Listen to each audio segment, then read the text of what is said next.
es un problema de salud pública, en la cual, según la Organización Mundial de la Salud, afecta a 1/3 de la población mundial. Es decir, que en la estadística mundial, el 24.8% va a presentar esta alteración hematológica. Se puede presentar tanto en recién nacidos, niños, adolescentes, adultos y ancianos, y también puede presentarse como manifestación de otras patologías. Según las estadísticas de aquí del Ecuador, según el ENSARNUT, el 35% de la población ecuatoriana padece anemia. Eso hace que esta manifestación sea una frecuente consulta médica. En cuanto a los objetivos del día de hoy, queremos aclarar que podamos conocer, identificar los signos y síntomas de la anemia, la clasificación según el volumen corpuscular medio, la clasificación según el recuento de reticulocitos, describir los exámenes complementarios que ayudan a determinar la etiología de las anemias, e identificar las alteraciones de los eritrocitos en el frotis de sangre periférica, el cual es una herramienta que nos ayuda bastante en el día a día, y así también asociado a la clínica del paciente cuando nos llega a la guardia, a la emergencia. Bueno, empezando desde el inicio del eritrocito, tenemos lo que es la eritropoiesis. La eritropoiesis es el proceso de formación del glóbulo rojo, el cual va a estar dado desde la célula madre y gracias a las sustancias, a los factores de señalización celular, se va a formar en proeritroblasto, eritroblasto basófilo, policromatófilo, ortocromático y reticulocito. Hasta el reticulocito, el glóbulo rojo va a tener el núcleo que se va a ir degradando poco a poco hasta que llega al hematíe maduro. Esto va a durar al menos 5 días en la médula ósea, recordando que en el recién nacido el saco vitalino es el que va a formar los eritrocitos. Cuando ya pasa los 7 meses lo va a formar el vaso, y ya a partir en la vida adulta ya es la médula ósea de los huesos. Entonces, cuando tenemos el reticulocito, este pasa en 3 días en la médula ósea, y dura de 1 a 2 días para pasar a la sangre periférica, donde lo podemos encontrar en muchas ocasiones por patologías, hasta que se forme hematíe maduro. Bueno, lo que estimula eritropoiesis está por la sustancia que conocemos como eritropoietina, la cual va a sintetizarse en el 90% en la célula peritubular renal y el 10% en el hepatocito. Aquí tenemos la eritropoietina y la célula peritubular renal, la cual va a ser como un medio de sensor de oxígeno, y dependiendo de las alteraciones o las enfermedades o patologías que tenga el paciente, va a influenciar más la síntesis de los glóbulos rojos, así también como la disminución del mismo. Tenemos, por ejemplo, que cuando disminuye el oxígeno en sangre, tenemos hipoxemia, hipovolemia, tenemos alguna patología cardiovascular como las cardiopatías sinusantes, cuando disminuye la concentración de hemoglobina, o cuando estamos en altitudes, hay una mayor síntesis, una mayor estimulación de eritropoietina a partir de esas células, y se va a producir más glóbulos rojos, como medida de respuesta del organismo. En el organismo también tenemos el sistema de transporte y distribución de los glóbulos rojos. Tenemos el glóbulo rojo, el corazón, que es la bomba que bombea todo el volumen sanguíneo, y el vaso sanguíneo donde va a pasar todos estos eritrocitos. Entonces, ¿el eritrocito qué es? Es una célula bicóncava anucleada que mide más o menos 7 micras aproximadamente. Tenemos la vista superior y la vista de forma lateral. El eritrocito está compuesto por una membrana en la cual tenemos proteínas que se pueden alterar y producir patologías, que son las membranopatías. Y dentro del eritrocito tenemos el grupo hemo, las 4 cadenas de globina, cada una con su grupo hemo, las cuales van a obtener el hierro y el oxígeno. Este oxígeno va a ir por los glóbulos rojos, y bueno, ya conocemos que ayuda al intercambio gaseoso, va a llevar el oxígeno a todos los órganos vitales, a los capilares, es entregado, luego regresa con dióxido de carbono, y así sucesivamente.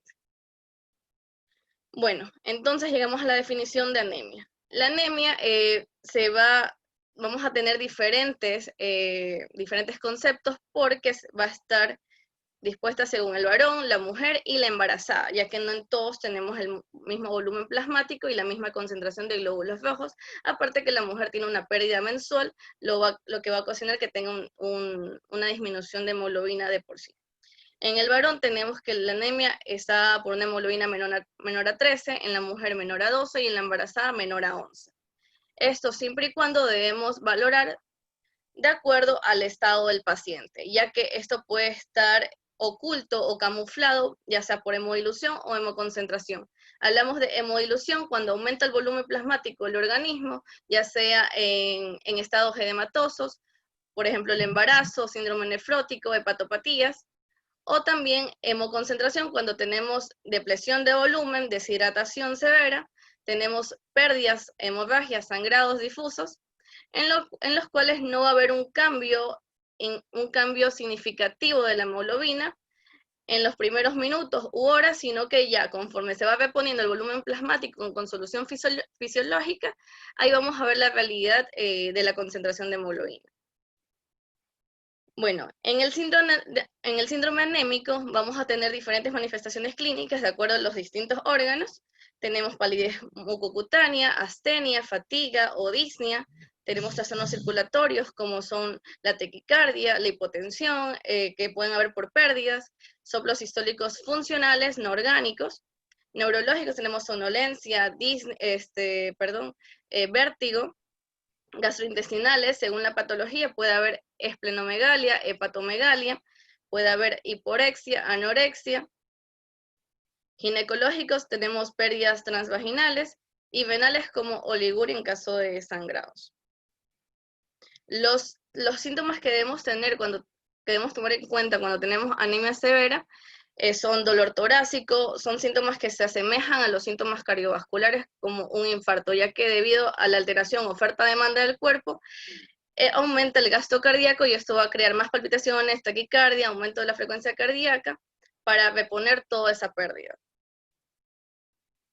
Dentro de la anamnesis, lo que debemos preguntarle al paciente cuando estamos investigando la causa de la anemia son los antecedentes familiares, ya que nos va a predecir si este paciente podría tener una anemia hemolítica congénita, puede tener litiasis vesicular como la esclerosis hereditaria, el inicio de los síntomas, ya sea en la infancia o en la adultez, ya sea congénito, podemos ver si es congénito o adquirido, si ha tenido evidencia o signos de sangrados como melena, hematemesis, pueden haber neoplasias del tubo digestivo y la historia obstétrica. La coluria y la ictericia nos va a determinar si es una anemia hemolítica, hábitos dietéticos, ya que dependiendo de esto, si no hay una buena ingesta de ácido fólico, de vitamina B12, de hierro, van a producir las anemias carenciales, del tipo carencial. Tóxicos y virales que pueden predecirnos anemia aplásica, los tóxicos como los fármacos, sulfas, metotrexate. Virales en general pueden presentarse en muchas ocasiones como una complicación post haber padecido la enfermedad, anemia plástica. Las cirugías, la gastrectomía total o parcial, ya que esto va a disminuir la absorción del hierro en las células parietales. Las enfermedades previas, como hipotiroidismo, hepatopatía crónica, insuficiencia renal crónica, enfermedades autoinmunes como vitiligo, anemia perniciosa, etc. Y bueno, llegamos a la exploración física y lo que vamos a ver en estos pacientes, podemos ver que en la infancia podemos tener el fenotipo ya del rasgo talasémico, el cual nos va a llamar la atención a la cabeza, con prognatismo, hepatomegalia, esplenomegalia, la hernia que nos puede llegar a un diagnóstico de talasemia, drepanocitosis, ictericia, que se ve mucho en las anemias hemolíticas, la palidez propiamente dicha, telangiectasia es lo que nos hace llegar a patologías no hematológicas como la hepatopatía crónica, púrpura, circulación colateral, en la lengua de papilada, que puede ser signo de la anemia megaloblástica, entre otros. Bueno, los exámenes complementarios, cuando ya tenemos o sospechamos un síndrome anémico, ¿qué es lo que vamos a pedir? Lo más básico, el hemograma o la biometría hemática completa. En esto, ¿cuáles son los parámetros que vamos a revisar? En primer lugar, la hemoglobina, para definir si tiene anemia o no. Esta anemia, los rangos normales, 15 más menos 2 en el varón y 14 más menos 2 en la mujer. Esto también puede calcularse según la altitud, ya que nosotros, como tenemos en la sierra, cuando los pacientes vienen de esta situación geográfica, hay que calcularlas según una fórmula en la cual nos va a predecir, porque muchas veces vienen con poliglobulia. Entonces la anemia en ellos va a ser de distinta manera.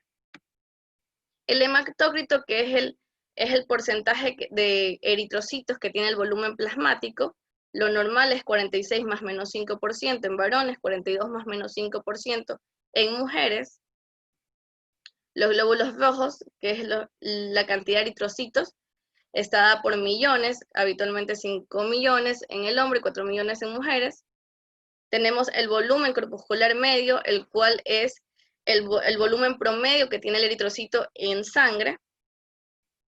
Los valores normal es de 88 más menos 8. Si se dan cuenta, tenemos un rango de normalidad del 80 a 96. Por eso decimos 88 más menos 8 para que no se nos olvide. La hemoglobina corpuscular media, la cual nos dice la cantidad de hemoglobina promedio que tiene todo el volumen sanguíneo, que está medido en picogramos. El valor normal es de 30 más menos 2 picogramos. La concentración de hemoglobina corpuscular media, lo que nos dice la hipocromía, la hipercromía, los valores normales es de 33 más menos 2 gramos por decilitro. Entonces, además de esto, tenemos dos parámetros importantísimos, que el ancho de distribución eritrocitaria, también viene incluido en la biometría hemática completa, lo cual nos dice la variabilidad del tamaño de los eritrocitos. Si tenemos un ancho de distribución eritrocitaria elevado, nos va a decir que los eritrocitos en este paciente van a estar de distintos tamaños.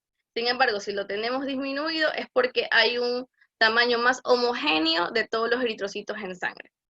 Los reticulocitos es lo que nos va a decir si esta médula ósea está funcionando o no está funcionando. Si tenemos, el porcentaje normal es de 1 a 2%. Si tenemos menos del 1%, quiere decir que existe insuficiencia medular y esta médula ósea no tiene capacidad regenerativa de los eritrocitos. Pero si es mayor a 2% en un paciente anémico, quiere decir que esta médula ósea está trabajando más para poder reponer la pérdida que tiene de hemoglobina.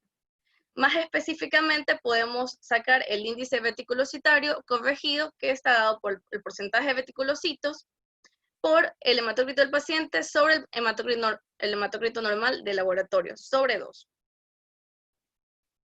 Además de esto, tenemos el frotis de sangre periférica, que es una gran ayuda diagnóstica. Lo que nos va a mostrar es la forma de los eritrocitos, los diferentes tamaños, el color, y algunos eritrocitos que son más específicos de ciertas enfermedades.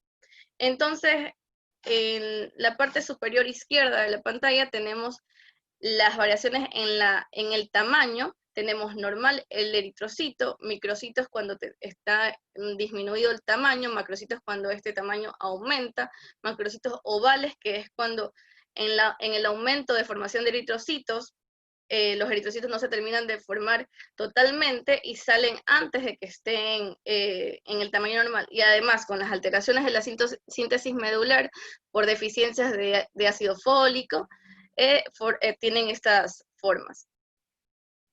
En la siguiente fila tenemos la distribución de la hemoglobina, la cual nos va a decir la hipocromía, como ya habíamos señalado, la concentración de hemoglobina corpuscular media, lo cual nos dice hipercromía.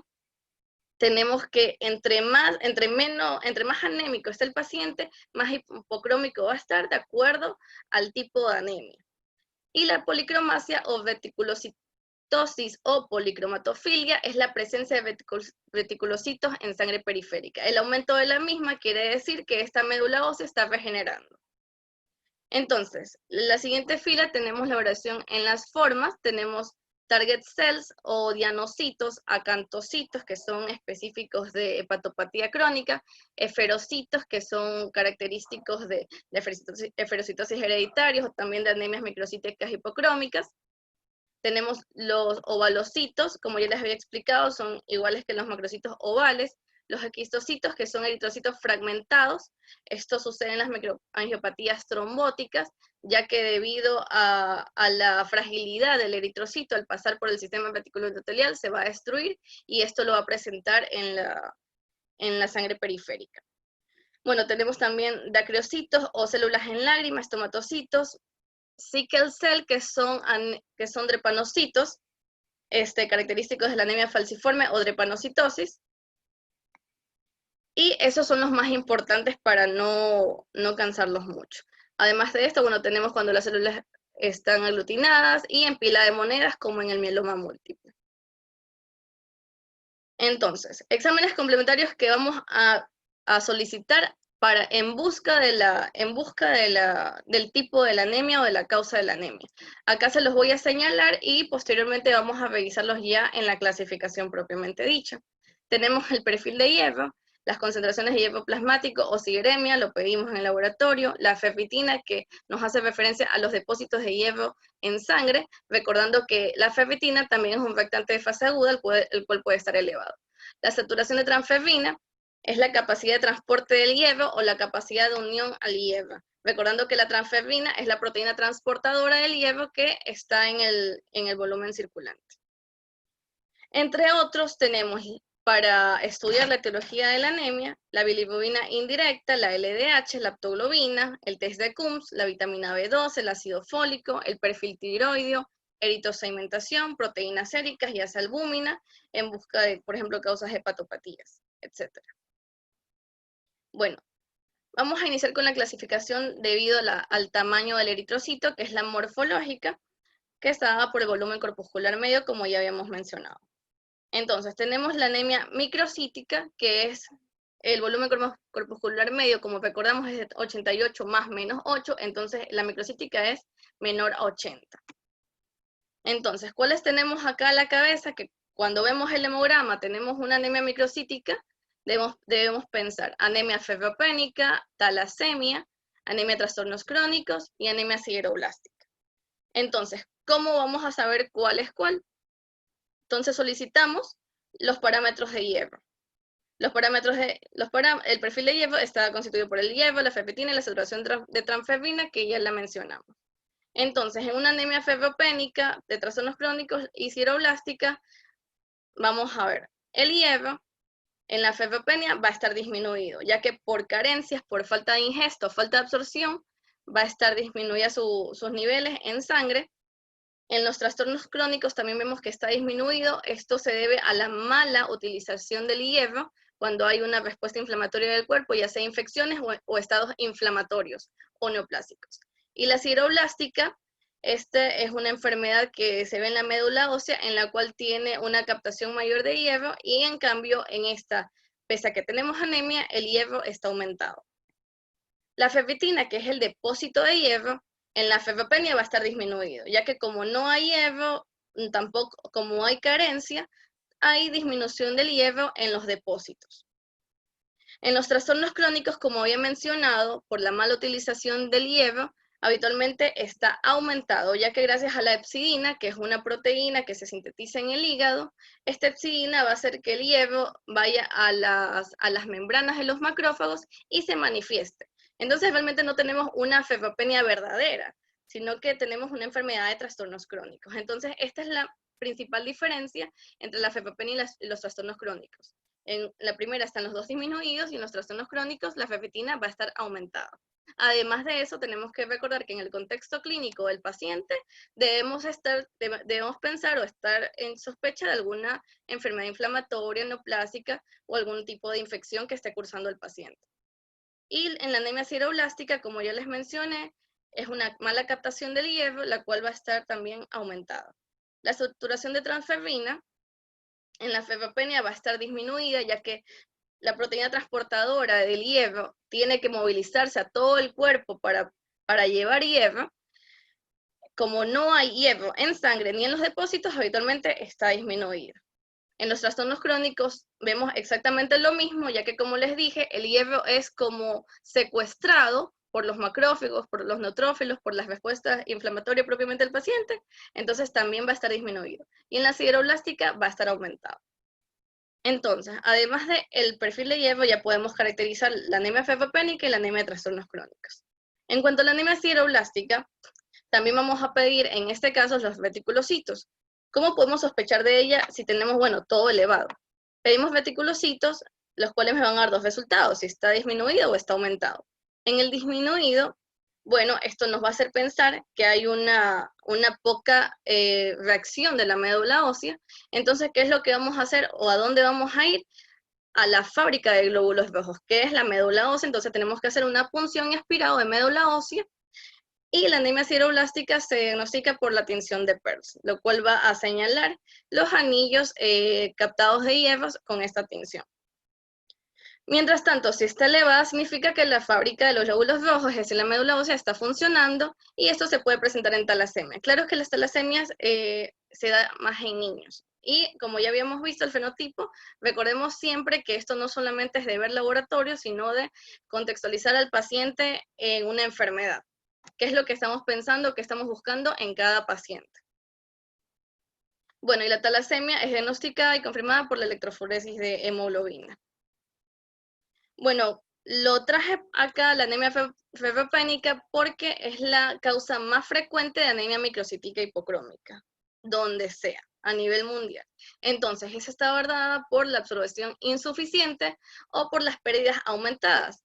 Cuando la absorción es insuficiente es porque no está ingiriendo la cantidad de hierro normal diaria, o hay un síndrome de mala absorción, lo cual está impidiendo que el hierro se absorba en el cuerpo. Y las pérdidas aumentadas pueden ser sangrados, parasitosis o patologías de tubo digestivo. En cuanto a la anemia de trastornos crónicos, tenemos los mecanismos más importantes para que tengamos una idea de cómo funciona esta anemia: las alteraciones del metabolismo del hierro, como les dije, que está mal utilizado; la disminución de la vida media del glóbulo rojo, ya que debido a la enfermedad inflamatoria no va a ser de 120 días, como es lo normal, sino que va a estar disminuido; la inhibición directa de la eritropoiesis, ya que la cascada de interleucinas 1 y 6 va a disminuir la síntesis de eritropoyetina, y asimismo va a disminuir la síntesis de eritrocitos en la médula ósea; y la deficiencia relativa de eritropoyetina, que es lo que ya mencioné. Bueno, continuando con la clasificación morfológica, tenemos ya la anemia normocítica, que es con valores de 80 a 96 femtolitros. Las que vamos a tener acá son las enfermedades inflamatorias, son las más frecuentes. Estas posteriormente pueden terminar siendo microcíticas, y la hemólisis o sangrados. Entonces, cuando tenemos una anemia normocítica normocrómica, solicitamos los reticulocitos, porque nos interesa saber, ¿responde o no responde la médula ósea? Entonces, si tenemos reticulocitos disminuidos, estamos sospechando que también tengo una anemia por trastornos crónicos con los mecanismos que ya mencioné, y si están aumentados, sospechamos que sea más por hemólisis o por sangrados, es decir, por pérdidas. Entonces, pedimos los parámetros de hemólisis, los cuales son el índice reticulocitario elevado, que lo vamos a sacar ya con los reticulocitos, hiperbilirubinemia expensas de la bilirrubina indirecta, aptoglobina baja, y bueno, hacemos el diagnóstico de anemia hemolítica. Ahora sí, la encasillamos como anemia hemolítica, pero ya mismo vamos a ver los tipos de anemia hemolíticas, inmunes, no inmunes, etc. Y la evidencia de sangrado, lo cual nos va a llevar a un diagnóstico de anemia aguda post-hemorrágica. Bueno, tenemos la última como clasificación morfológica, la macrocítica, que está dada por un volumen corpuscular medio de 96 a 100 femtolitros. Esta pueden ser por déficit de vitamina B12, ácido fólico, hepatopatías, hipotiroidismo o síndromes mielodisplásico. Entonces, para caracterizar este tipo de anemia, vamos a tener a la mano reticulocitos, el frotigia de sangre periférica, y como ya había mencionado las causas, vamos a pedir niveles de vitamina B12, niveles de ácido fólico, perfil tiroideo y también proteínas séricas. En cuanto al frotigia de sangre periférica, lo que podemos observar o evidenciar bajo el microscopio son alteraciones morfológicas de los eritrocitos, de hecho alteraciones también de la serie blanca, lo cual nos va a llevar a una sospecha de displasia, y por ende debemos hacer una punción de médula ósea en donde vamos a hallar posiblemente un síndrome mielodisplásico. Además de eso, podemos encontrar disminución de las 3 series, tanto glóbulos blancos, glóbulos rojos y plaquetas, lo que nos va a llevar a un diagnóstico de aplasia medular. O además de eso, también puede ser infiltraciones de la médula ósea. Y característicamente hipersegmentación de neutrófilos, que sumado a los niveles bajos de vitamina B12 o ácido fólico, vamos a tener lo que es la anemia megaloblástica. Tenemos que recalcar que la anemia macrocítica no es igual a anemia megaloblástica. La anemia macrocítica solamente nos dice que tenemos eritrocitos con un volumen corpuscular medio mayor a 100 femtolitros. La megaloblástica quiere decir específicamente que tiene déficit de vitamina B12. Entonces, es válido recalcar esta. Entonces, en una anemia megaloblástica, lo más característico, como ya habíamos dicho, esa célula que tenemos en el medio, diferente a todas las demás, es la hipersegmentación de los neutrófilos. Un neutrófilo habitualmente tiene 4 lóbulos, sin embargo, si podemos acercarnos a la pantalla y ver, este tiene 1, 2, 3, 4, 5, 6, 7 lóbulos. Además de esto, las células que están a su alrededor son eritrocitos, que son mayores de 100 femtolitros, que tiene diferentes formas, es decir, aquí hay anisocitosis, también tiene centros pálidos y macrocitos ovales, como ya habíamos mencionado en diapositivas atrás. Además de la clasificación morfológica, tenemos la clasificación según el índice reticulocitario o reticulocitos, lo cual nos va a definir si una anemia es hipo o regenerativa o regenerativa. Esto significa si nuestra médula ósea está funcionando o no. Entonces, medimos el índice reticulocitario y si está disminuido, decimos que es hipo o regenerativa. Esto puede estar dado por la disminución de la eritropoyetina, en la cual se presenta en la insuficiencia renal crónica o en los trastornos crónicos, o por defectos de la médula ósea, ya sea por infiltración, aplasia medular, mielofibrosis o hemoglobinuria paroxística nocturna en algunos casos. Y la regenerativa está dada por sangrados. Recordemos que hay pérdidas y que la médula ósea, si está sana, debe producir más glóbulos rojos, y por hemólisis. Entonces, ya enfocándonos en las hemólisis recordemos que pueden ser corpusculares o extracorpusculares. Esto quiere decir que pueden ser por afectaciones del mismo eritrocito, que estén en el eritrocito, o que estén fuera del eritrocito. Cuando hablamos de las que pertenecen al eritrocito, estamos hablando de membranopatías, como la eliptocitosis, la esferocitosis, que al pasar por el sistema retículo endotelial, ya sea vaso o hígado, van a destruirse. Enzimopatías, que son alteraciones de la glucosa 6-fosfato deshidrogenasa, y las hemoglobinopatías, que son la anemia falciforme. Y las extracorpusculares, que son por enfermedades que tenga el paciente, que estén no generando anticuerpos, sino que estén destruyendo a los eritrocitos, ya sea como coagulación intravascular diseminada, que es el punto final de una infección severa, o coagulopatía por sepsis, o por pura trombocitopénica trombótica, que es una microangiopatía trombótica, o anemia hemolítica microangiopática.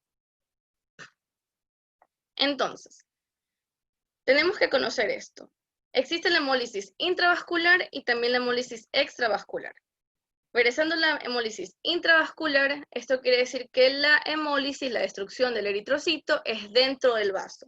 ¿Qué va a pasar con esta destrucción del eritrocito? Se va a expulsar la hemoglobina prácticamente por la destrucción de la misma. La hemoglobina va a ser unida a la proteína aptoglobina, que ya habíamos mencionado atrás, y la aptoglobina unida a la hemoglobina va a llevar estos restos de hemoglobina prácticamente al hígado, donde se va prácticamente como a reciclar. Sin embargo, cuando hay una anemia hemolítica severa, hay una hemólisis severa o crisis hemolítica, la hemoglobina no siempre se va a unir a la aptoglobina, sino que la hemoglobina, sus desechos prácticamente van a irse al glomérulo, a las nefronas, y van a haber hemoglobinuria. En cuanto a la hemólisis extravascular, esto quiere decir que no es dentro del vaso, sino que va a ser ya sea en el vaso o en el hígado. Entonces, la destrucción del eritrocito aquí pues la hemoglobina va a ser captada por los macrófagos, recordando que son los monocitos tisulares, y van a ser también recicladas la globina, el grupo M y el hierro para volver a sintetizar glóbulos rojos en la médula ósea. Sin embargo, aquí no tenemos esto de la hemoglobinuria y por eso no va a existir. Ahora, quiero que tengan en cuenta que esto se los digo para que lo conozcan. Sin embargo, clínicamente, cuando tenemos un paciente con anemia hemolítica, esto no lo vamos a poder ver, porque realmente nos importa más el tipo de anemia hemolítica, pero esto está escrito en todos los libros, es parte de la clínica, de la hematología. Sin embargo, clínicamente no lo vamos a poder diferenciar, porque siempre hay un mix de ambas hemólisis, ¿sí? Esto quiero que lo tengan claro. Entonces, ¿cómo diferenciamos la anemia hemolítica, ya sea intravascular o extravascular? La intravascular por el aumento del LDH, aumento de bilirrubina indirecta, el aumento de hemoglobina sérica, es decir, que haya más depósitos de hemoglobinas que vayan a hacer hemoglobinuria. Habitualmente esto se ve en las anemias hemolíticas autoinmunes con CUMS directo positivo. Y la extravascular, la diferencia realmente es que no hay hemoglobinuria. Entonces, cuando tenemos ya un paciente con anemia hemolítica, tenemos que saber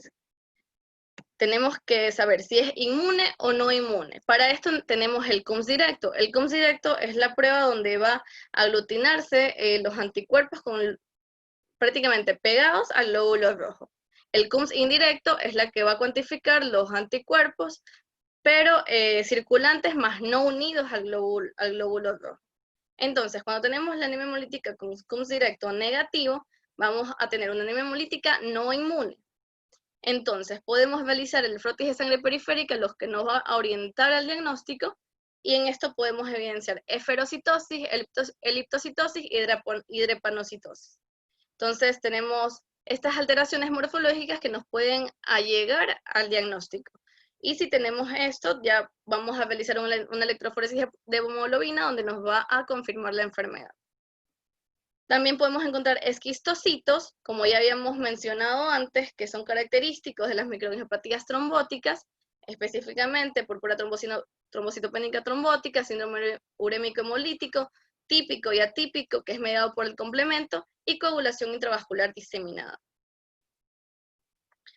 Si no tenemos estos hallazgos en el frotis, nos hace pensar en otra anemia hemolítica no inmune, que es la deficiencia del glucosa 6-fosfato deshidrogenasa. Ojo que estamos hablando en el contexto clínico de un paciente. Así que no todos le podemos hacer todo, sin embargo, si estas herramientas nos van a orientar a un diagnóstico definitivo. Y cuando tenemos el CUMS directo positivo, aquí vemos que están los eritrocitos, los anticuerpos unidos al eritrocito y aglutinados en la muestra. Exactamente así se ve cuando hacemos la prueba en banco de sangre. Tenemos que definir si es por anticuerpos calientes a un nivel, o sea, cuando se produce la hemólisis a un nivel de 37 grados centígrados, que también puede ser producida por causas secundarias como linfoma o leucemia, y anticuerpos fríos como hepatitis C, micoplasma y HIV. Esto es a una temperatura de 4 grados centígrados. Entonces, en esta imagen podemos ver los eritrocitos fragmentados. En la parte superior derecha vemos que hay eritrocitos como que están cortados por la mitad, como que están con sacabocados. Entonces, esos son los eritrocitos fragmentados, los llamados esquistocitos, que van a ser característicos de las microangiopatías trombóticas.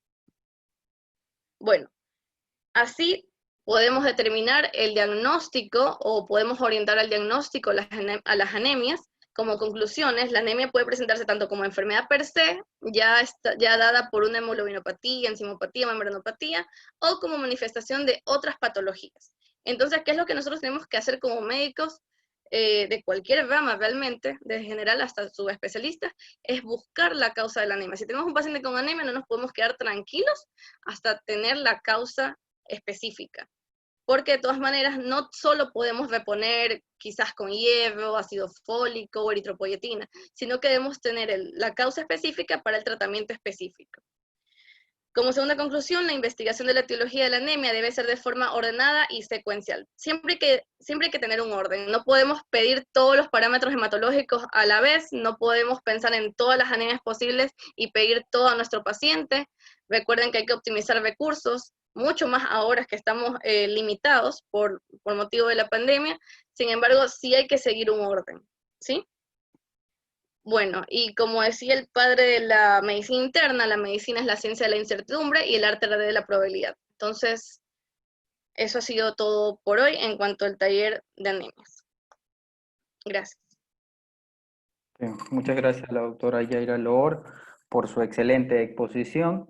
Pues si alguien del público desea hacerle alguna pregunta o tiene alguna duda, por favor, prender el micrófono o por el chat para poder continuar.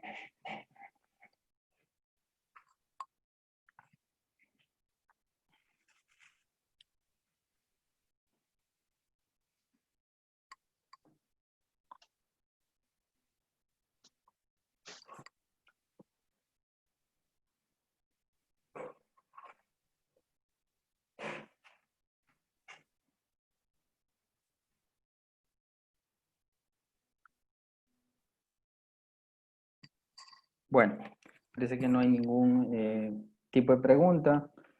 Para continuar con, a ver, perdón, hay una pregunta.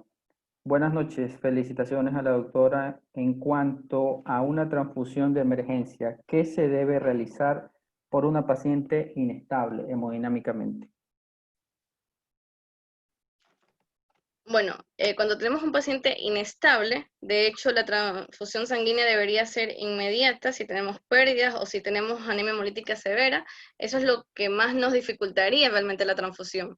Lo que debemos hacer, bueno, es el grupo sanguíneo y ver el tipo de sangre, o sea, el glóbulo rojo, o sea, el paquete, el concentrado de glóbulos rojos más compatible para poder transfundirle a este paciente. Esto ya se realizará en banco de sangre, pero realmente la idea de nosotros es transfundirles. En caso de que el paciente tenga anemia hemolítica y sepamos que si transfundimos un glóbulo rojo va a producir mayor anemia, pues ya debería ser riesgo-beneficio, dependiendo de la inestabilidad del paciente, y podrían usarse, lo cual no está descrito, sin embargo, hay muchos casos reportados que se han usado inmunoglobulinas previos a la transfusión. Pero si sabemos que es por pérdidas, pues debemos pedir, o sea, pedir el grupo sanguíneo y hacer lo más rápido para transfundirle, ya que si la pérdida de sangre se transfunde, o sea, se compensa con glóbulos rojos mismos, además de las soluciones fisiológicas. No sé si quedó claro o hay algo más que... Ya, bueno, felicitaciones, doctora Yaira, por la excelente intervención. En cuanto a un niño con leucemia o hiperleucocitosis y debo transfundir por hemoglobina de 5, eso me pasa en emergencia. La pregunta es si lo transfundo o no. Claro, si lo transfundo o no, o Bueno, debo esperar. si tenemos un paciente con leucemia, tenemos que recordar bueno, en cuanto a las leucemias en sí, que es, bueno, es otra patología netamente oncomatológica, debemos tener al paciente compensado. No podemos, por ejemplo, no podemos disminuir, no podemos tener la anemia, perdón, la hemoglobina menor a 7, debemos compensarla lo más posible, ya que de todas maneras va a caer. Eso es frecuente. Por eso los pacientes con leucemia se transfunden quizás de manera diaria, pasando 48 horas, y también, por ejemplo, las plaquetas. Tampoco podemos dejar que esté trombocitopénico porque tienen mayor riesgo de sangrado. Mucho más cuando tienen hiperleucocitosis, ya que sabemos que hay una infiltración de médula ósea que no está dejando producir los glóbulos rojos y las plaquetas. Listo, doctora. Bueno, dar una acotación en cuanto a lo de las transfusiones también en cierto tipo de pacientes hemodinámicamente inestables. Recordar que generalmente los glóbulos rojos que hacen transportan el oxígeno que va vinculado a la hemoglobina de los pulmones hasta los capilares. Luego se libera oxígeno, ¿de dónde? De la hemoglobina misma. Entonces, por cada gramo generalmente de hemoglobina se transporta 1.3 ml de oxígeno, es decir, un 20 ml o el 20% generalmente que va a estar transportado en, yo que sé, 14 gramos o 15 gramos de hemoglobina por decilitro que hay en la saturación sanguínea. El 5% de ese volumen, correspondiente al 25% total, podemos decir, del volumen sanguíneo, va a ser removido a los tejidos. Entonces, cuando ocurre una inestabilidad, hay una compensación del gasto cardíaco. ¿Qué es lo que hace? Aumenta el volumen sistólico, el paciente aumenta la frecuencia cardíaca, por lo tanto, ¿qué va a pasar? Aumenta el suministro de oxígeno y así va a mantener ciertas concentraciones de hemoglobinas tan bajas de 5 gramos por decilitro, que más o menos da un hematócrito del 15%. Y todo eso es extraído de los mismos tejidos, donde se incrementó principalmente. Y esto ocurre cuando se incrementan un 25 al 60% en las anemias o en las hipoperfusiones. Entonces, eso va a hacer que el paciente puede que tenga una hemoglobina de 5 o 6, que mantenga su perfusión, pero cuando ya podemos decir, ese sistema de compensación acaba, pues el paciente va a entrar en disnea, palpitaciones, hipotensión ortostática, taquicardia, arritmia, y obviamente un estado mental alterado. Y eso ocurre generalmente cuando los pacientes tienen una hemoglobina menor a 7 gramos por decilitro. Eso es lo que podemos aportar en cuanto a la pregunta de la doctora Cintia Paredes. Igual recordar que, disculpa que te interrumpa, pero en cuanto a las o sea, por ejemplo, en la anemia por leucemia, sabiendo que el paciente podría estar compensado, podría no presentar signos de inestabilidad. Sin embargo, aún así debemos tener una hemoglobina objetivo para este tipo de pacientes, solamente para recalcarlo. Y sería lo mejor previo antes de transfundir a un paciente es buscar la causa, ya que si no es por sangrados, tenemos el riesgo de que sea por anemia hemolítica, autoinmune y bueno. Y vamos a incrementar el riesgo o la velocidad de Exactamente. hemólisis en estos pacientes. Eso es muy importante. Sobre todo para aquellos médicos en formación, médicos generales.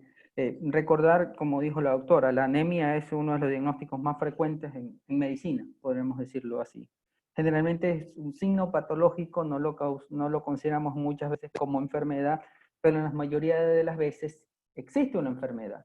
Ya está una enfermedad de base, la cual debemos investigarla de manera consensuada y de manera por algoritmos. Y como dijimos, no tratar las anemias por tratarlas.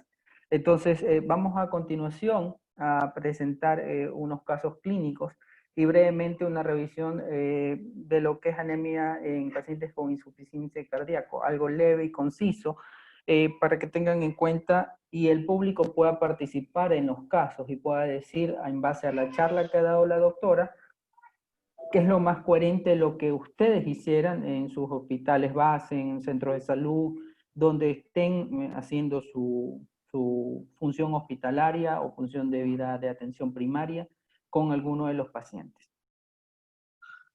Entonces vamos a proceder a compartir pantalla para presentarles unas diapositivas.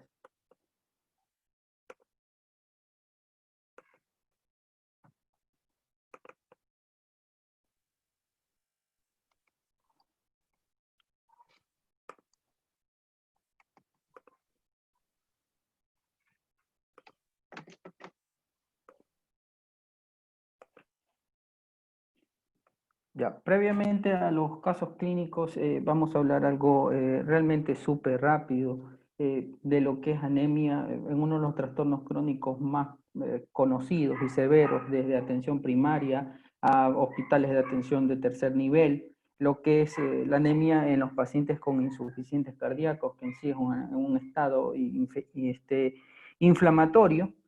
En sí, la anemia es una comorbilidad asociada a la deficiencia de hierro que incrementa pues, las hospitalizaciones en los pacientes, incrementa la mortalidad en estos pacientes, aparte de que estos pacientes empeoran los síntomas, empeora la clase funcional, es un círculo vicioso, pero también junto a estos pacientes cardíacos, diabéticos y enfermos renales, también hay que tener un riesgo óptimo de dónde mantener la hemoglobina, porque no es que un paciente de estos, como los insuficientes cardíacos, los diabéticos o los enfermos renales, tengo que mantener hemoglobinas óptimas por encima de 3. No, porque los diversos estudios han demostrado que todos aquellos pacientes con riesgo cardiovascular acelerado y que tienen hemoglobinas demasiado elevadas tienen riesgos trombóticos sobre todo.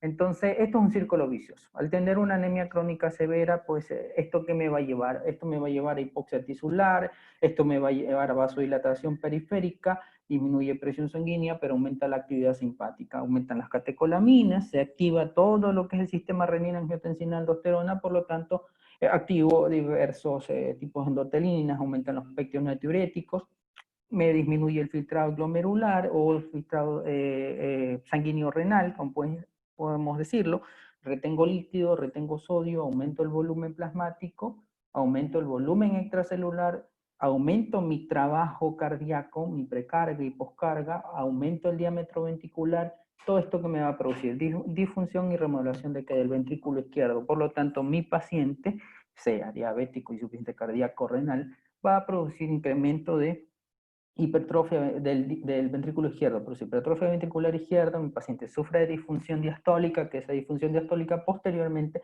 lo puede llevar a una disfunción sistólica y con el empeoramiento de los síntomas en insuficiencia cardíaca, muerte celular, muerte de los miocardiocitos y por lo tanto el paciente entra en un círculo vicioso, incrementa las hospitalizaciones, incrementa el riesgo de muerte en estos pacientes.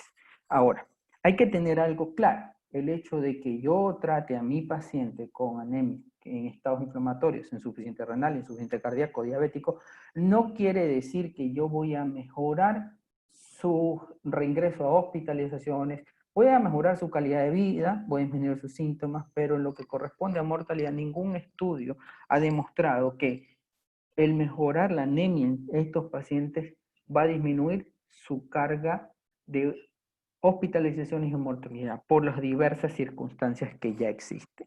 Entonces, en este tipo de pacientes con insuficiencia cardíaca, yo tengo que tener en cuenta que generalmente cursan con déficit de hierro.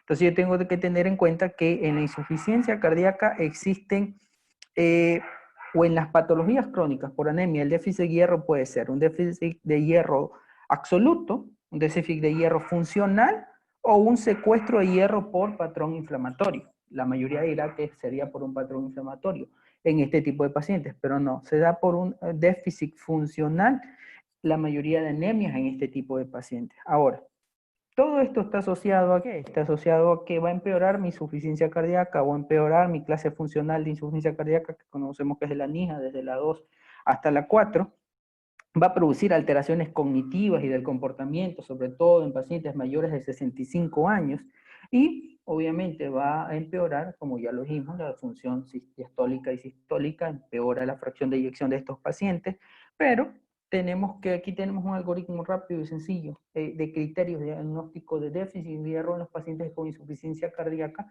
según las guías europeas de cardiología, y es que si yo tengo un paciente con insuficiencia cardíaca que esté entre grado 2 y grado 4 y yo ya he hecho una buena historia clínica, he hecho una buena exploración física, veo qué signos o síntomas patognomónicos tiene mi paciente y he hecho un estudio básico del metabolismo del hierro, como lo mencionó la doctora muy bien en su intervención durante la patología de estado inflamatorio, hemograma, ferritina y la saturación de transferrina, yo tengo que tener en cuenta que la ferritina me va a marcar a mí si yo tengo o no tengo déficit de hierro en este paciente, pero recordando, como dijo la doctora, la ferritina es un reactante de fase aguda, en patología aguda está elevado, pero es un reactante también inflamatorio, por lo tanto, la mayoría de las patologías crónicas son estados proinflamatorios.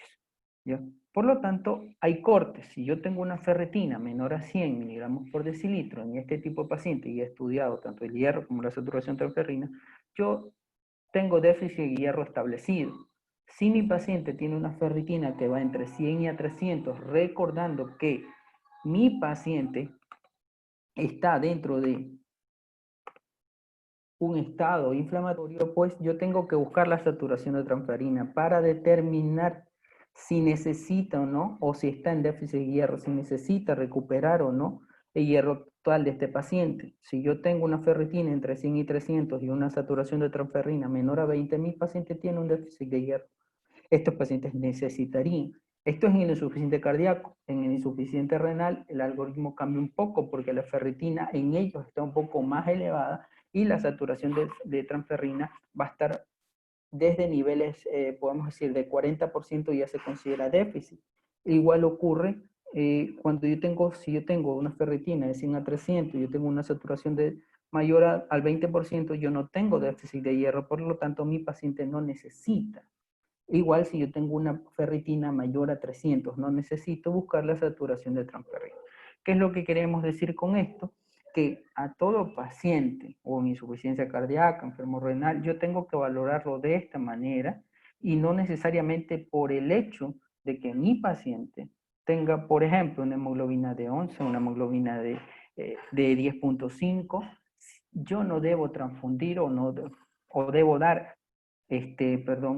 fármacos que mejoren su anemia. Como sabemos, un complejo B, fólico, hierro, no. Uno tiene que valorar, porque lo vuelvo y lo repito, en estos pacientes que están en estado proinflamatorio y riesgo cardiovascular, lo óptimo que te dicen los estudios es que tú debes mantener una hemoglobina entre 10 y 12. Si tu paciente tiene esa hemoglobina y está asintomático, no necesitas hacer una intervención, mucho más si ya le has hecho este estudio. Ahora, ¿cuáles son los efectos positivos del tratamiento cuando yo tengo un paciente que sí tiene déficit de hierro? Pues los efectos positivos son principalmente en la calidad de vida de mi paciente, en que va incluso en pacientes cardíacos que hacen cardiorrenal, disminuyen los niveles de creatinina, mejora la clase funcional en la que estaban, si estaban en una clase 3, pueden mejorar una clase 2, ¿ya?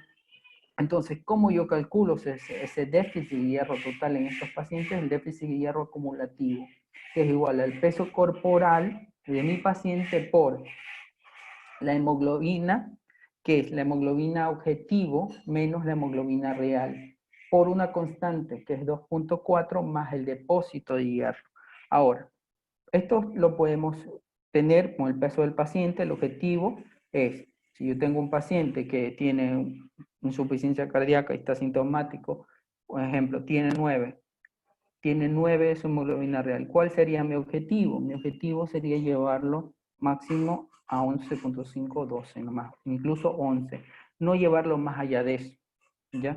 Porque, como dije, se ha visto complicaciones sobre todo de tipo trombótico en este tipo de pacientes, sobre todo en insuficientes cardíacos y renales. Entonces, el depósito de hierro, ¿cómo lo calculo? El depósito de hierro lo calculo dependiendo del peso de mi paciente.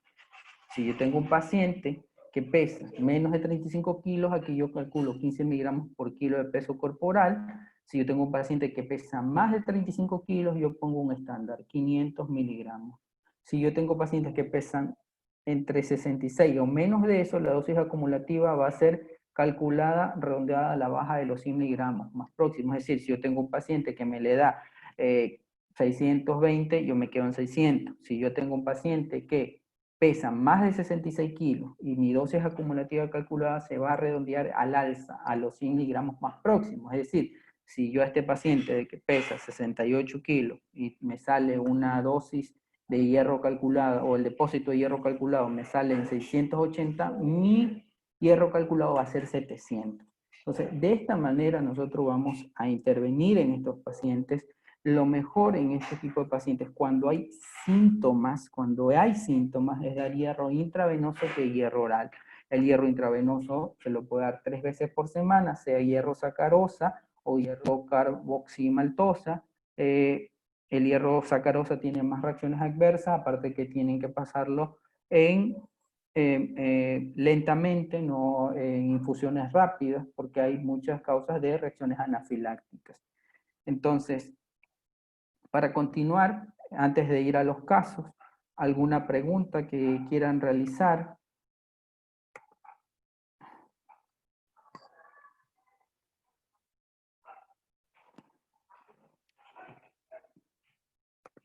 ¿Alguna pregunta en relación al tema que quieran realizar antes de continuar con los casos clínicos?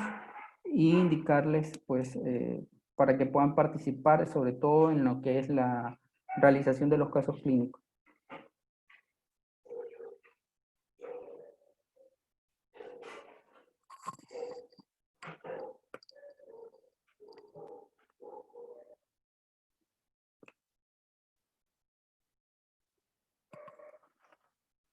Ya, no, el nivel de hierro no, insuficiencia cardíaca no, es la hemoglobina.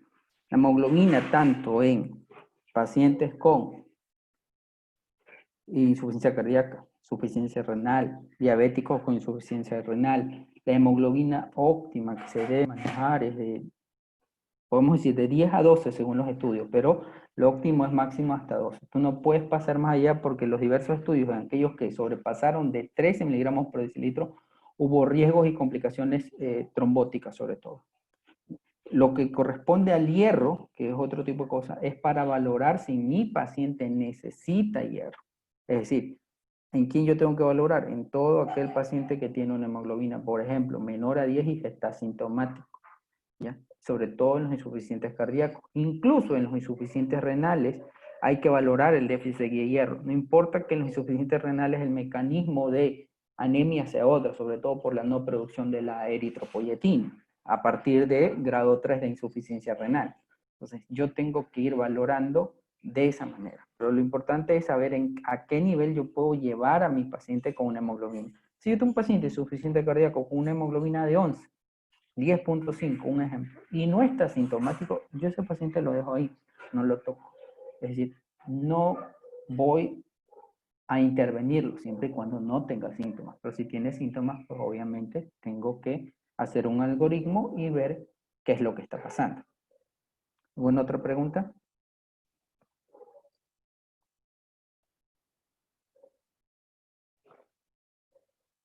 Ya.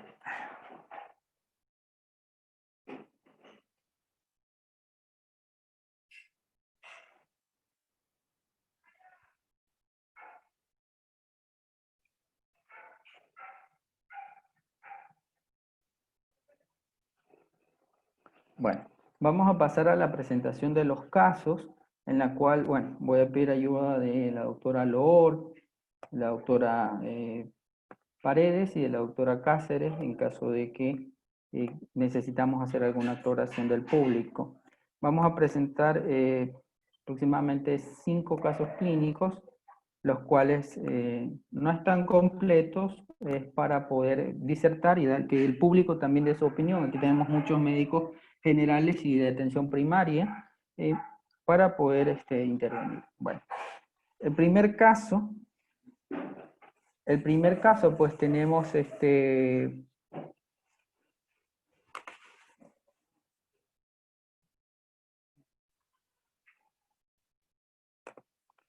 un hombre de 64 años de edad que consulta el servicio de urgencias por presentar adinamia, fatigabilidad, palpitaciones desde hace aproximadamente 2 meses que se vienen exacerbando, haciéndose intolerables en los últimos días, además de disnea de esfuerzos al examen físico, se encuentra pálido, taquicárdico, con frecuencia cardíaca de 90 por minuto y un soplo pansistólico de tipo funcional. No hay antecedentes de importancia. En el cuadro hemático, pues, muestra glóbulos rojos de 2.9 por 10 a la 12 por litro, 2.9 millones, vamos a decir, una hemoglobina de 4.5 gramos por decilitro, leucocitos de 7.5 por 10 a la 9 por litro, polimorfonucleares del 65%, linfocitos 25%, monocitos 10%, un hematócrito del 14% y plaquetas pues con una trombocitosis reactiva leve de 550.000. Bajo este concepto pues tenemos un paciente que en cuanto a los reticulocitos usted diría que muy probablemente se encuentra bajos porque la anemia debe ser microcítica, aumentados porque las plaquetas se encuentran aumentadas, ¿ya? Normales porque no se encuentra con neutropenia, normales porque la anemia debe ser momocítrica, o aumentados porque la anemia es secundaria a hemorragia. En esta pregunta quisiera ver si alguien interviene de la charla que se dio para poder proseguir recordándole los parámetros del caso clínico, ¿no?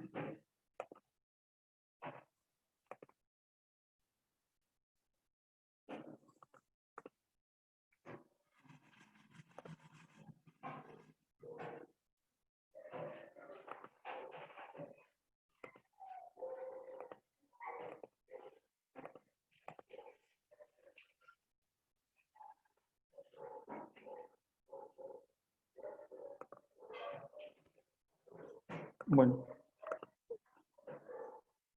les repito el caso. Es un hombre de 64 años de edad que consulta el servicio de urgencias por presentar adinamia, fatigabilidad, palpitaciones desde hace aproximadamente 2 meses que se vienen exacerbando y haciéndose intolerables en los últimos días. Además, disnea de esfuerzo. Al examen físico se encuentra pálido, taquicárdico, con una frecuencia cardíaca de 90 por minuto y un soplo pansistólico de tipo funcional. No tiene antecedentes de importancia en el cuadro hemático. Lo que más llama la atención es una hemoglobina de 4.5% gramos por decilitro, un hematócrito del 14% y plaquetas de 550.000. Entonces, ¿cómo estarían los reticulocitos en este paciente? En cuanto a los reticulocitos, ¿qué diría usted? ¿Están bajos porque la anemia debe ser microcítica? ¿Aumentados porque las plaquetas se encuentran aumentadas? ¿Normales porque no se encuentran neutropénicos? ¿Normales porque la anemia debe ser normocrómica? ¿O aumentados porque la anemia es secundaria hemorrágica?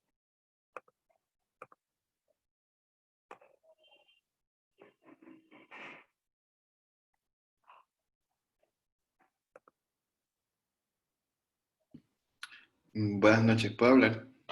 Sí, bien. Bueno, en el caso se presenta a un paciente que está claramente con una anemia severa y bueno, me parece que sí sería bueno tener otros parámetros como este, el volumen corpuscular medio y también los otros valores de los índices hemáticos, ¿no? Pero bueno, aparentemente el caso clínico no menciona algún sangrado evidente, entonces podría asumir que es una anemia por déficit de hierro. Y bueno, como en la anemia por déficit de hierro se carece de este oligoelemento, entonces hay una hemoglobina que carece de hierro. Entonces, generalmente estas producen en todas sus líneas celulares anemias microcíticas. Entonces, me iría por la primera, que están bajos, porque están pequeños, porque es una anemia microcítica. Aunque también podría acotar que sí sería muy bueno que al paciente se le pida sangre oculta en heces, si no hay un sangrado evidente. Y también sería bueno contar en los valores de laboratorio, valores de ferritina, para corroborar que existe una microcitosis. Bueno, muy buena su intervención, doctor. Exacto. Hay muchos parámetros que el caso clínico obvia, obviamente, porque estamos buscando tratar de que razonemos más allá de lo que tenemos. Por ejemplo, la doctora Paredes me dice BCM. BCM no tenemos en el caso, pero bueno, no lo pusimos, pero vamos a decirle, tiene un BCM bajo, doctor. Tiene un BCM bajo, aproximadamente de 73. Entonces asumimos que es una microcítica, como dice el doctor. Lo importante de aquello es que tener en cuenta que, obviamente, va a estar bajo porque la anemia debe ser microcítica. Y el paciente, como dijo el doctor, no muestra signos de, en este momento, sangrado. Viene desde hace 2 meses ya con palpitaciones que se vienen exacerbando cada vez más. Es decir, su compensación ya se agotó. Recuerda que antes expliqué que aproximadamente del gasto total, del gasto cardíaco total, un 20% se guardaba para una compensación en caso de que mi hemoglobina disminuya. Y esa compensación se altera generalmente, dependiendo del individuo, cuando la hemoglobina cae menos de 7. Y por eso muchas guías internacionales, las guías nacionales, que es lo que nos dicen que nosotros debemos transfundir cuando tenemos una hemoglobina menor a 7, siempre y cuando no hayamos descartado, obviamente, un cuadro de hemólisis, ¿no? Entonces, voy a compartir el resto. Y lo que dijo, pues, el doctor está muy bien.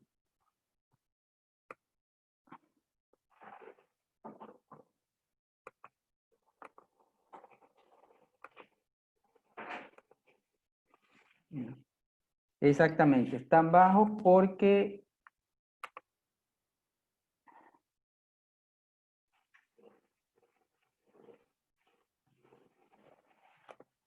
Porque la anemia debe ser microcítica. Recuerden, una anemia microcítica, generalmente por deficiencia de hierro, secundario a un sangrado crónico, los reticulocitos ya van a estar aumentados ¿en quién? En anemias hemolíticas y en sangrados generalmente de tipo agudo. En aquellos sangrados de tipo crónico, enfermedades crónicas, generalmente los reticulocitos están normales.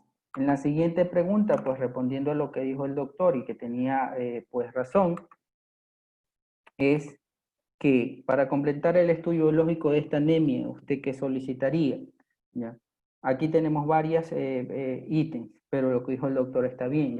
Yo pediría una ferritina, ¿ya? Porque la ferritina me va a medir que me va a definir los depósitos de hierro, mucho más si yo tengo un paciente que soportó un cuadro clínico de 2 meses de evolución y no se presentó de manera aguda a la emergencia.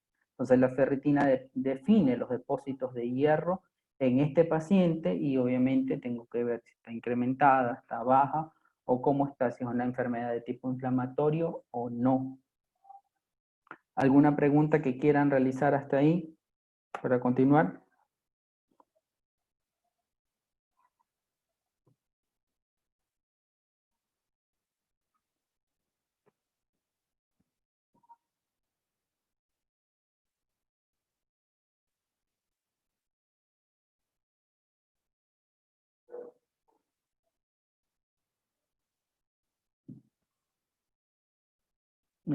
¿Alguien de las chicas que quiere intervenir? Ya irá doctora Lord, doctora Cáceres o doctora Reyes.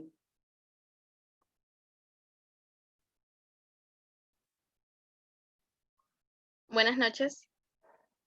¿Sí? Sí, se te escucha. Bueno, me pareció el caso muy bueno, sobre todo porque no tenemos el volumen corpuscular medio, la hemoglobina corpuscular media, eso lo hace más desafiante, pero ahí es cuando tenemos que abrir nuestro abanico de posibilidades. Y bueno, de hecho sí, podía ser una anemia microcítica o quizás normonormo, aún no lo sabíamos, dependiendo de la cronicidad del cuadro que haya tenido el paciente. Y pues yo también hubiese pedido perfil de hierro para ver cómo están los depósitos de hierro séricos. Pues me parece muy bueno el caso y muy buena respuesta. Bueno, un momento que se paralizó. Continuamos con las diapositivas. Un momento.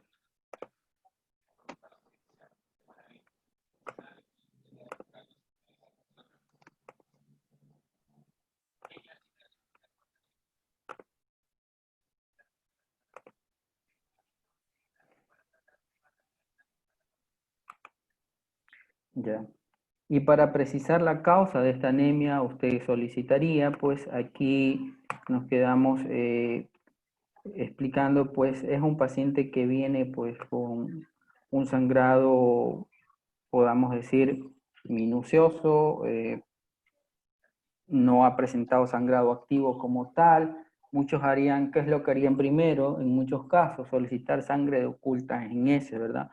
Pero tienen que recordar que la sangre oculta en S primero es una prueba inespecífica y que muchas veces solo lo solicitan una sola vez.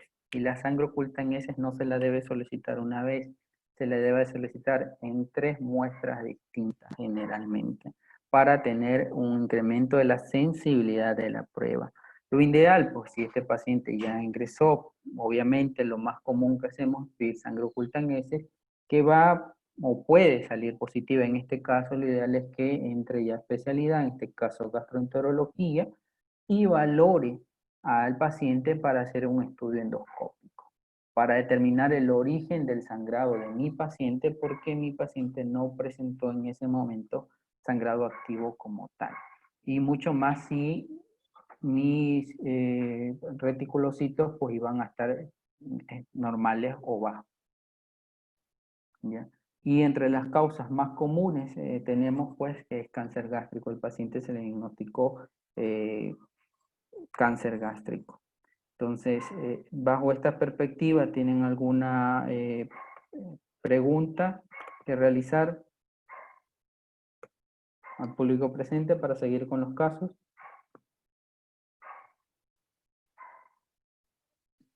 Yo tengo una pregunta. Dígame. En el ámbito hospitalario siempre se pide de forma escalonada, ¿verdad? O sea, si viene un Claro. paciente con anemia severa, primero sería bueno contar con el volumen corpuscular medio, pero por Exactamente. ejemplo, si no tiene sangrado activo, y bueno, también tengo que pensar en una anemia hemolítica, en el ámbito hospitalario se pide de entrada todos los criterios para hemólisis, o primero esperamos A ver, los criterio para hemólisis en este momento, a ver, si yo tengo un paciente que viene desde hace 2 meses con síntomas, mucho más, no está ictérico, no está. ya, reticulocitos estaban, podemos decir, se pide reticulocitos y están bajos o normales, ya. Eh, ¿Cómo encuentro un paciente generalmente con anemia hemolítica? Eh, Primero, síntomas. Mi paciente con anemia hemolítica generalmente o tiene alza térmica, ha venido con alza térmica, ha venido con alguna otra, podemos decir, al examen físico encontramos esplenomegalia, ¿ya? Generalmente el paciente con anemia hemolítica, no siempre, ¿no? Pero se presenta de manera aguda, ¿ya? Los síntomas son generalmente agudos. Y la edad del paciente, más que todo, generalmente, pacientes lúpicas jóvenes, pacientes jóvenes, ¿ya? Tenemos que ir diferenciando. Es verdad lo que tú dices, podemos pedir reticulocitos. Si en este caso el índice reticulicitario hubiera estado elevado, ¿qué era lo más ideal? Pedir el resto de patrón hemolítico, ¿ya? Bilirrubinas a la cabeza, ¿ya? ¿Qué más tengo que pedir? Tengo que pedir LDH, tengo que pedir actoglobina, y posterior a que me salgan todos esos parámetros, pues vengo y hago el test de Kuhn directo, en este caso. Por eso te digo, si yo tengo un paciente como el que presenté bajo esas características y no está ictérico, no va a tener alza térmica, el examen físico, digamos, no hay ¿cómo se llama? No hay esplenomegalia, el paciente, es verdad, la BCM en ese momento, bueno, yo no se las puse, pero estaba disminuida, porque generalmente, ¿cómo está una BCM en un paciente con anemia hemolítica? Puede estar normal o puede estar elevada, pero generalmente disminuida es rarísimo encontrar. Diga, doctora Paredes, puede prender su micrófono. Hola, doctor, buenas noches a todos los Buenas doctores. noches, ¿cómo está, doctor? Un gusto compartir este espacio. Nosotros acá en oncología, HTMC, debemos la mayoría de días, sí, yo pienso que al menos uno por paciente, con las características que usted escribió en el caso clínico, pacientes que son estudiados, derivados por la anemia principalmente, pero a mí me parece también en el caso clínico que sería bastante bueno precisar porque es algo que sucede. Los pacientes realizan melena, o sea, ya un sangrado evidente, un sangrado digestivo alto, sobre todo si es que ya específicamente se trata de un cáncer gástrico. Obviamente sabemos que por pérdidas puede ser en cuanto a las mujeres, sangrado un sangrado vaginal de características ginecológicas, y en el caso del sexo masculino, los pacientes se podría diferenciar más hacia un cáncer gástrico, siempre buscando ese diagnóstico. Sin embargo, a mí se me parece raro porque usualmente con esa característica, esa hemoglobina bastante baja, yo sí creo que clínicamente hubiera presentado al paciente un sangrado digestivo tipo melena, en cuanto a sus manifestaciones. Por eso también como que creo que es bastante común y frecuente. Sobre todo es precisar eso. No, sí, doctora. Mire, dentro del caso clínico, obviamente, muchas veces usted sabe que se obvian cosas, ¿no? Para no hacerlo más extenso. Por ejemplo, a este paciente lo primero que se iba a preguntar era si hizo con antecedentes de melenas o algún tipo de sangrado. Tacto rectal estaba positivo o no estaba positivo, sino que también entenderá que a veces es un poco para cortar la situación y no extendernos mucho, pero el paciente negaba pues algún tipo de sangrado, el tacto rectal estuvo negativo, podemos decir así, entonces es medio complicado y usted sabe que en medicina todos los pacientes no se presentan igual, pero bajo el concepto que le dije al compañero, era un paciente que venía con bastantes tiempo de otro tipo de sintomatología, ¿ya? Y como usted dice, tenemos que seguir un esquema y está bien. El paciente debió haber presentado sangrado, sí, pero quizás lo tuvo, pero él y los familiares lo omitieron o él mismo lo omitió. Aparte que era un hombre, como usted dice, 64 años, para pensar más en lo que usted indicó. ¿Una duda? ¿Algo que tengan? ¿Alguna pregunta para continuar con el siguiente caso? Bueno.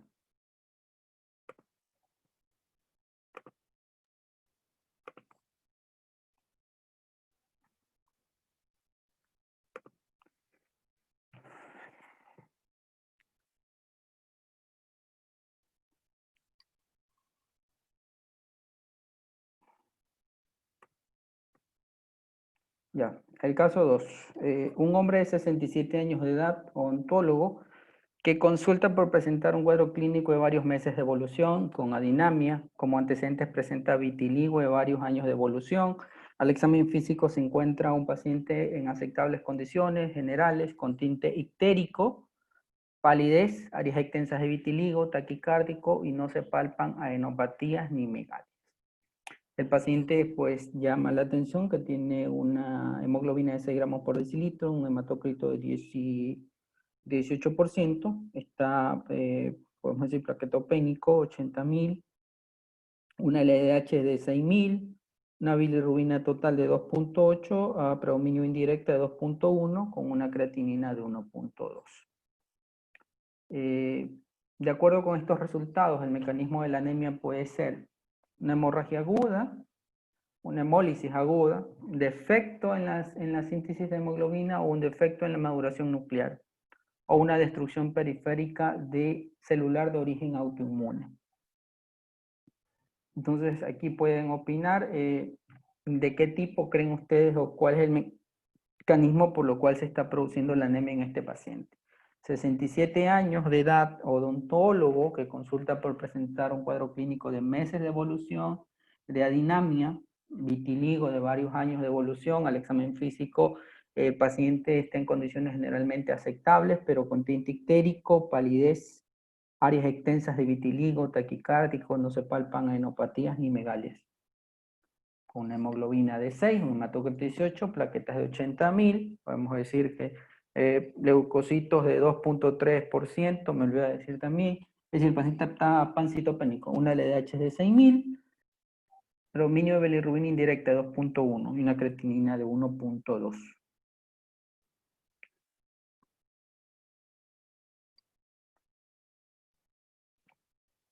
O es una hemorragia aguda, hemólisis aguda, un defecto en la síntesis de hemoglobina, un defecto en la maduración nuclear o una destrucción periférica celular de origen autoinmune. ¿Qué opinan?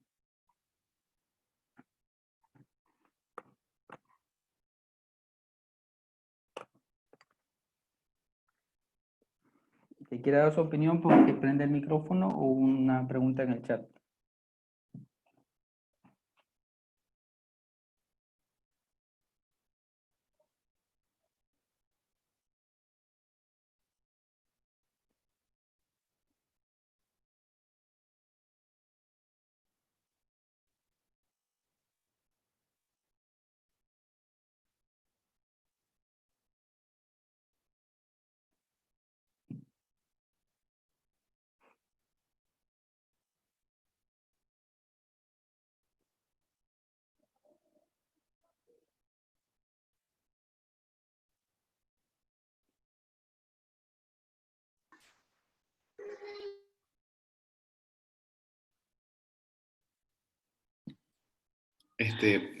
¿Podría compartir?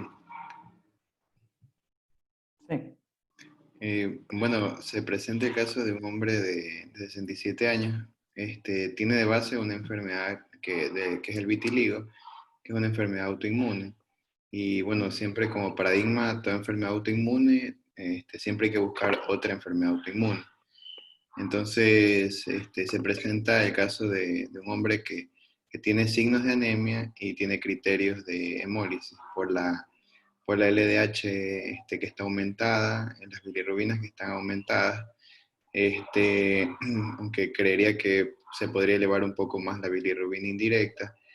Y también, bueno, ahí ya tenemos dos criterios de hemólisis que es suficiente para decir que existe una hemólisis. Hemólisis. Bueno, ahí lo que me iría por la opción B, que es hemólisis aguda, puesto que también podría ser la opción E, que dice destrucción periférica celular de origen autoinmune. Claro, prácticamente lo mismo. Ajá, es lo mismo, pero hemólisis como que es más Le amplio. pega más.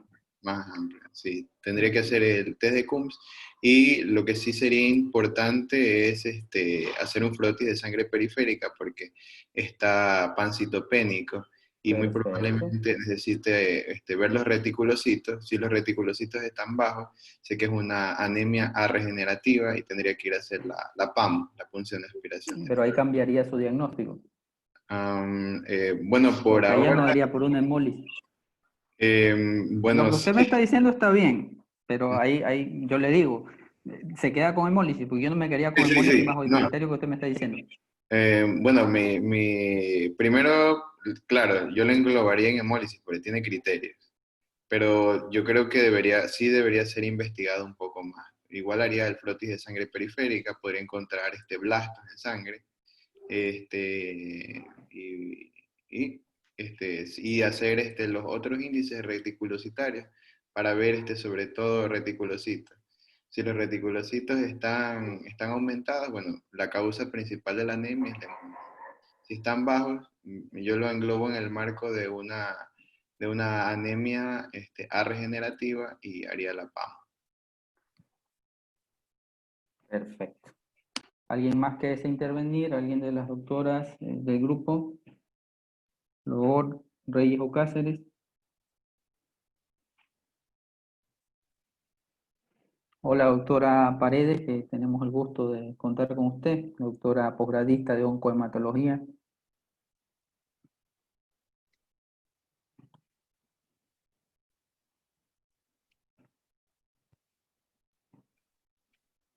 Están bien las opciones que acabó de mencionar el compañero en cuanto al diferencial. Me parece Sí, todo correcto, muy la bien, verdad. todo correcto. Sí, estuvo muy bien enfocado. Sin embargo, si puedes poner el caso, ¿puedes proyectar? Ahí está. Sí, ya lo veo. Bueno, para no decirles la respuesta, asumo que tú la dirás.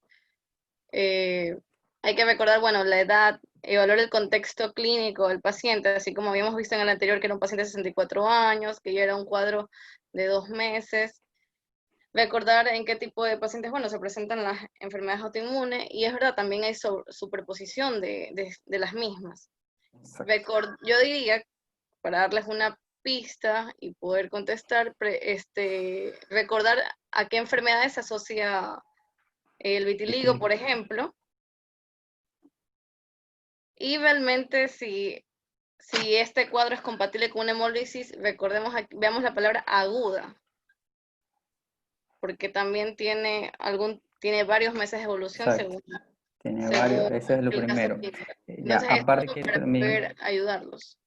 ya, aparte que también recordar, aquí también se omitió por lo mismo el BCM, ya, porque el BCM, se lo digo, estaba por 107 aproximadamente. Y ahí Entonces, creo, caracterizamos al paciente con una ahí, anemia macrocítica. ahí ya Hasta ahí. tenemos una ayuda más, 67 años, como dijo la doctora. Hemólisis aguda como tal no lo creo porque tenía varios meses de evolución, es verdad lo que dijo el doctor.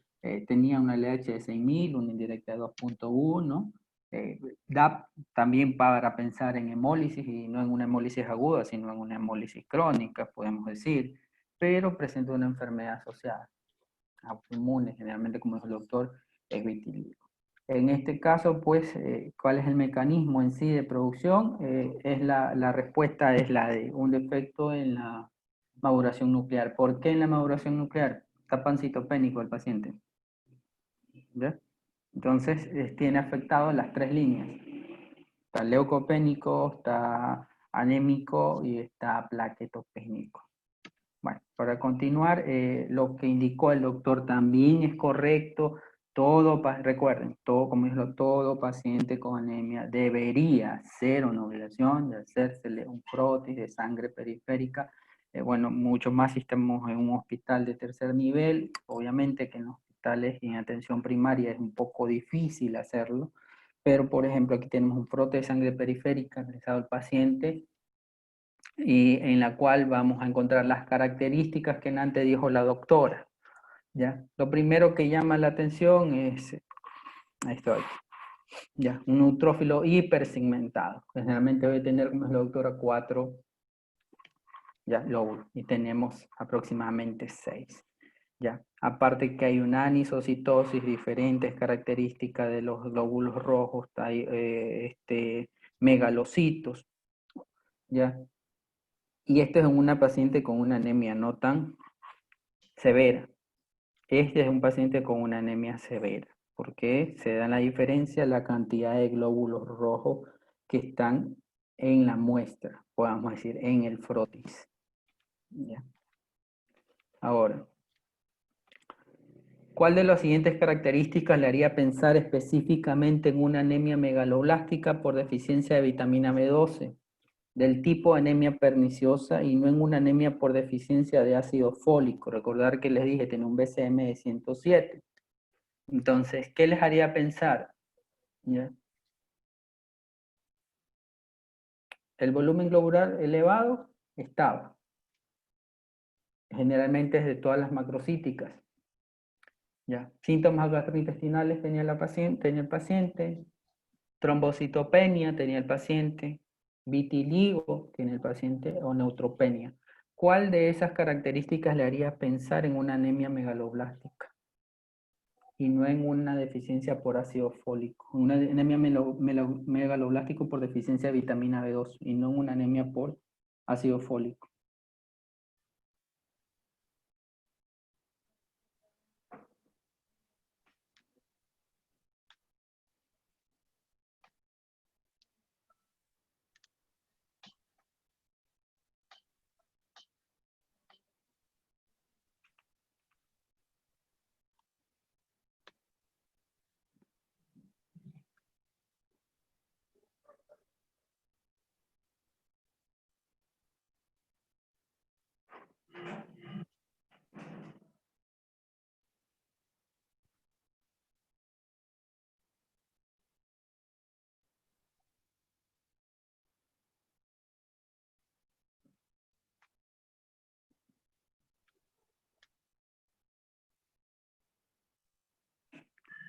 Bueno.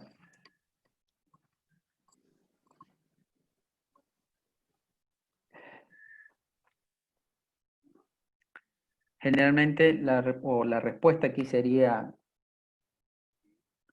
vitíligo. Vitiligo. ¿Ya? Está asociada generalmente a patologías autoinmunes simultáneas, pero está asociada con anemia perniciosa, deficiencia de vitamina B12. El volumen glomerular elevado se eleva en las dos, ¿ya? En ambas. Y los síntomas gastrointestinales, pues, no son específicos. Aquí. Un año después del tratamiento de la anemia perniciosa, persiste. Volumen glomerular normal, polinucleares no segmentados, atrofia gástrica, test de Schilling normal o hipercloridria. ¿Cómo encontrarían un paciente con anemia perniciosa después de un año de tratamiento? Con volumen glomerular normal, polinucleares no segmentados, atrofia gástrica, test de Schilling normal o hipercloridria.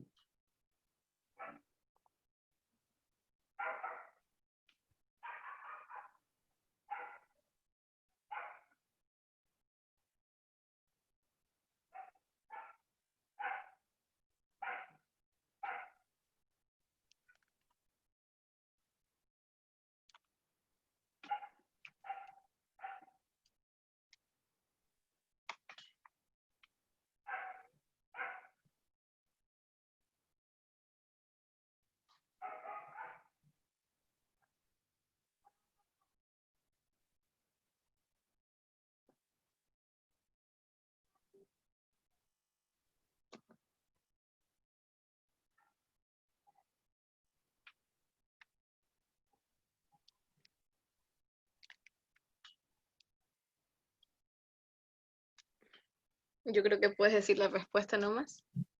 Bueno, la atrofia gástrica. La atrofia gástrica es muy común en los pacientes.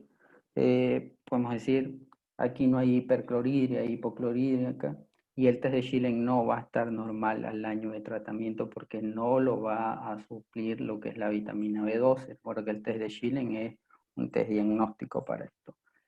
Bueno, el tratamiento de la anemia perniciosa debe hacerse con vitamina B12 tipo cianocobalamina, dosis de 1000 miligramos por día por una semana y luego mensual durante toda la vida. Ese es el tratamiento de la anemia. Vamos con el caso 3. Antes de que pases al caso 3, quería recalcar la importancia del frotis de sangre periférica, si lo puedes Ya. poner hace un momento.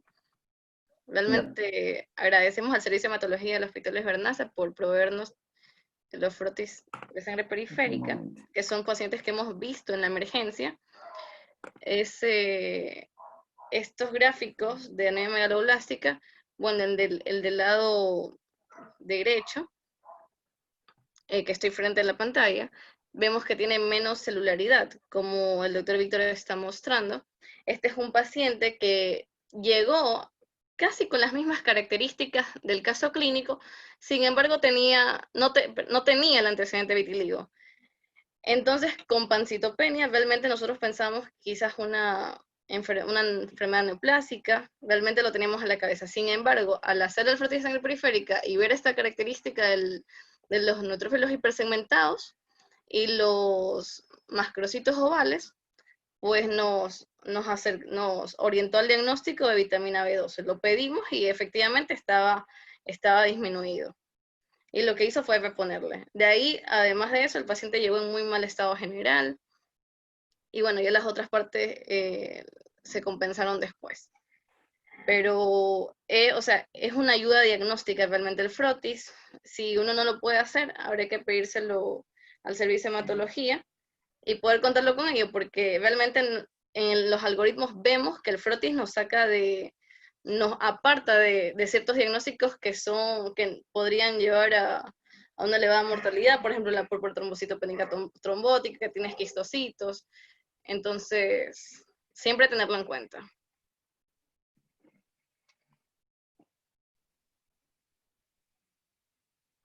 Ya. El caso 3, tenemos una mujer de 25 años remitida por anemia, se encuentra asténica, dinámica y presenta, doctora Paredes, bien.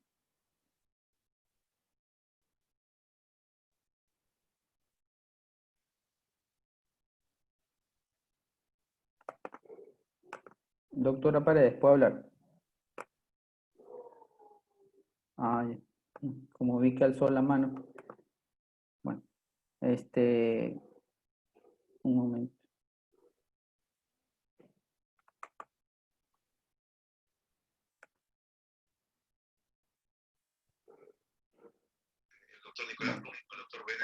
Ya. Mujer de 25 años de edad remitida por anemia, se encuentra astémica, dinámica y presenta pérdida de peso, 4 kilos de 4 kilos de peso aproximadamente en un mes. Además presenta picos febriles entre 38 y 39 grados de predominio a nivel en las tardes, diaforesis profusa en las noches. El examen físico se encuentra con enopatías supraclaviculares bilaterales de predominio derecho y de aproximadamente 3 centímetros de diámetros. La paciente tiene pues una hemoglobina de 8.8, un hematócrito de 27, un volumen corporal, podemos decir, de 80, un BCM de 80, reticulocitos de 0.8%, una trombocitopenia reactiva, podemos decirlo así, una trombocitosis de 875.000, con 13.000 de blanco, 70% de polimorfos nucleares, 25% de linfocitos y 85% de monocitos.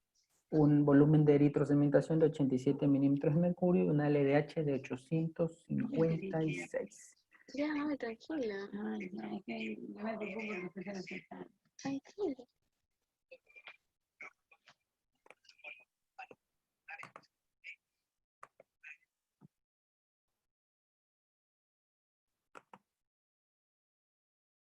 Ya.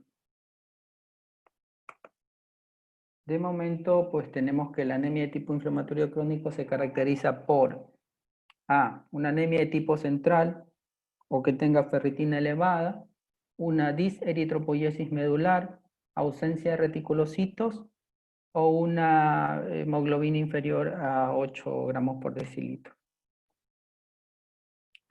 ¿Por qué se caracteriza una anemia de tipo inflamatorio crónico en este paciente? Por ferritina elevada, por anemia de tipo central, por una diseritropoiesis medular, por ausencia de reticulocitos o porque tiene una hemoglobina inferior a 8.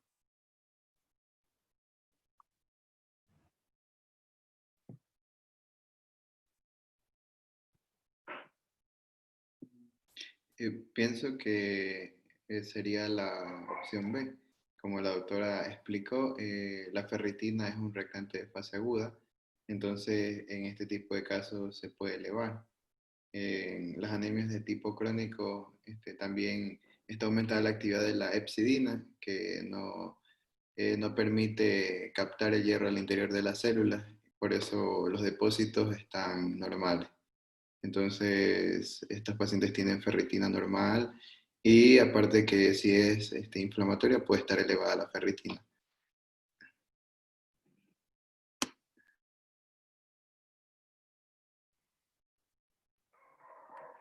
Perfecto, doctor. Su respuesta es correcta.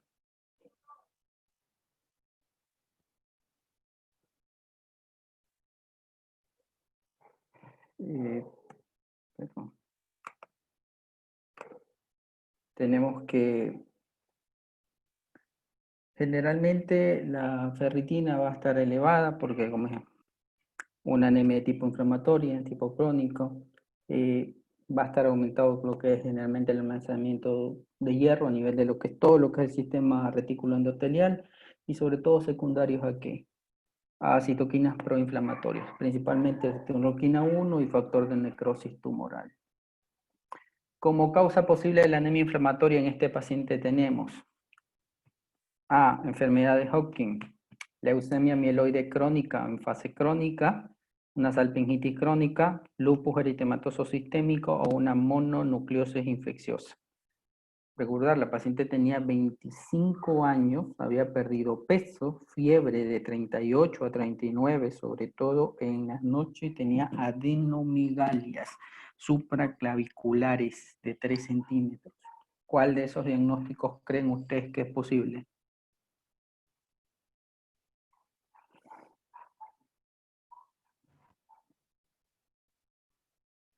Enfermedad de Hodgkin, leucemia mieloide crónica en fase crónica, una salpingitis crónica, un lupus eritematoso sistémico o una mononucleosis infecciosa. Bueno, o sea, habrían algunas cosas que harían falta para diagnosticar, pero por sintomatología tenía los síntomas de tipo B. Tenía Exacto, tenía síntomas tipo B, sudoración. perfecto. Entonces, Tenía pérdida de peso, tenía fiebre, tenía adenomigalias.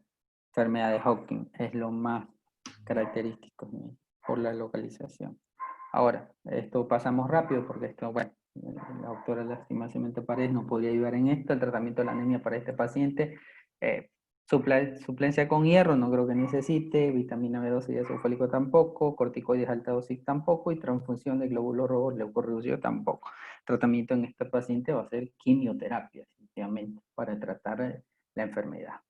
Vamos con los dos últimos casos, vamos con el caso 4, pues el caso 4 es una mujer de 45 años que consulta a urgencias por presentar una adinamia severa en las últimas 24 horas, palidez, palpitaciones, disnea de esfuerzo, como antecedente ha presentado 4 abortos espontáneos, al examen físico está ictérica, taquicárdica, no se palpan adenopatías ni megalias, no edemas, tiene una hemoglobina de 5,5, un hematocrito de 17, un BSM de 88, retículos de 3,8%, reticulocitos corregidos ya, índice reticulocitario de 3,8, plaquetas de 275.000, 13.000 de blancos, polimorfonucleares de 70%, una LDH de 1059. Bajo ese contexto, ¿qué nos dirían ustedes? El mecanismo de la anemia es por sangrado crónico, por carencia de vitamina B12 y ácido fólico, por mala absorción de hierro, o hemolítica, o inflamatoria por enfermedad crónica. Creo que este caso ya está un poco entendible, o más, podemos decir, puede cualquiera del público dar el diagnóstico. ¿Cuál es el mecanismo? Si es por sangrado, carencia de vitamina B12, mala absorción de hierro, hemolítica o inflamatorio por enfermedad crónica. Les vuelvo y les repito, mujer de 45 años que en las últimas 24 horas tiene palidez, palpitaciones, disnea de esfuerzo, que ha presentado 4 abortos espontáneos, al examen físico está ictérica, taquicárdica, no adenopatías, no megalias, con una hemoglobina de 5,5, una hematocrito de 17%, una LDH de 1059. ¿En qué pensarían ustedes?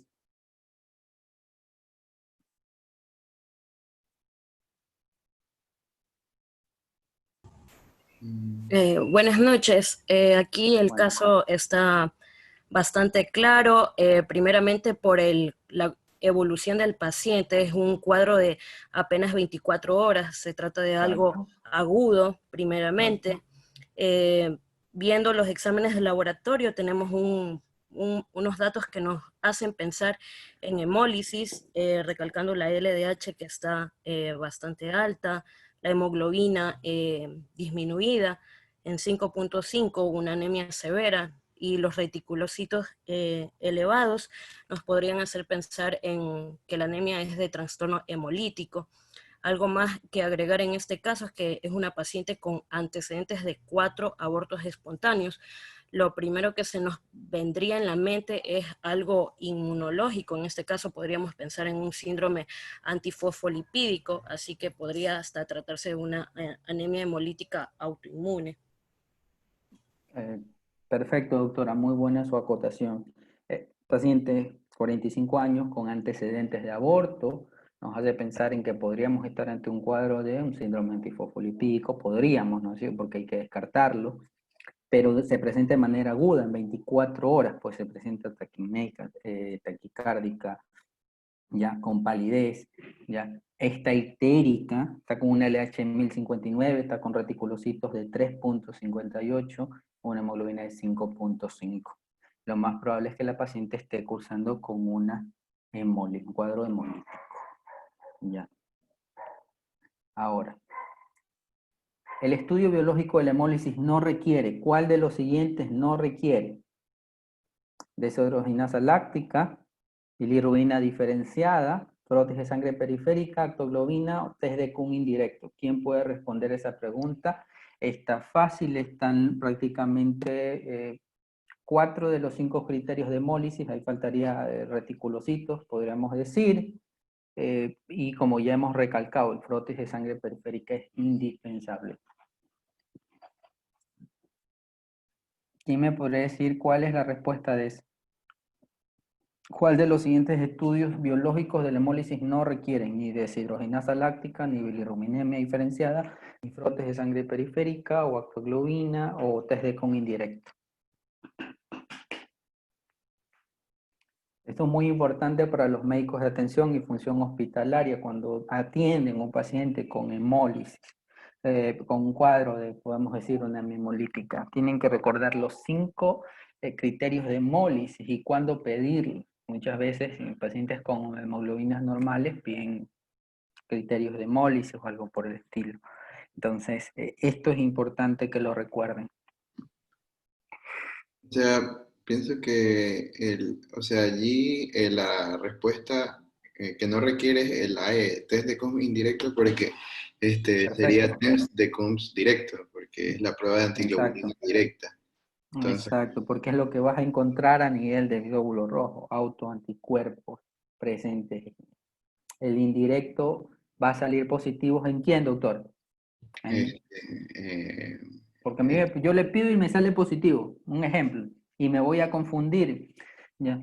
Los 5 criterios de hemólisis son pedir los reticulocitos obviamente elevados, ya, perfil reticulocitario elevado, obviamente LDH elevada, bilirrubinemia elevada a predominio de la indirecta, ¿ya? Actoglobina disminuida, Y test de Q, directo positivo, directo. En indirecto no tenemos que no pedir. Y si yo pido indirecto y creo que estoy en una patología autoinmune, me voy a confundir porque me puede salir positivo ¿en quién? En todo aquel paciente que se ha transfundido glóbulos rojos concentrados o sangre total previa. ¿En qué otros pacientes? Embarazadas, generalmente. Eritropoyesis fetal. Exacto. Incompatibilidad, Entonces, veo. en el frotis de sangre periférica, generalmente aquí tenemos dos frotis o dos muestras de frotis de sangre periférica. Lo primero que vamos a encontrar generalmente en un paciente con hemolítica puede ser la policromatofilia, anisocitosis, es decir, vamos a encontrar, todos estos son reticulocitos maduros, agrandados, que cambian, no sé si pueden observar, se encuentran más coloridos que el resto de células, ¿ya? Y también vamos a encontrar lo que conocemos como esquistocitos, ¿ya? Que son células o glóbulos rojos fragmentados, ¿ya? Son características de la anemia hemolítica. No sé si la doctora Lore está por ahí, ella que es experta en frotis de sangre periférica, para que nos explique un poquito. Sí, aquí estoy. Bueno, efectivamente, no puedo poner yo el puntero. Ya te lo pongo. Yo lo activo. Ya. Ya, pero no lo puedo poner yo para yo mover el... No, eso lo puedo manejar yo. Tú no puedes. Ya, si te vas Comienza con la donde están el frotis con las células más grandes, que son efectivamente macrocitos, ovales, reticulocitos, exacto, lo que está señalando justo, no, antes de la izquierda, ese es un reticulocito. Si uno compara con los macrocitos ovales, si te vas a la derecha, esa célula realmente tiene centro pálido y tiene el contorno más rojizo. El de la izquierda tiene una coloración casi homogénea y es más violáceo. Vemos al otro extremo del frotis, casi en el borde, exactamente justo ese, que es homogéneo, no tiene centro pálido y se ve más violáceo. Ese es un reticulocito, esto se denomina reticulocitosis en el frotis de sangre periférica o policromatofilia.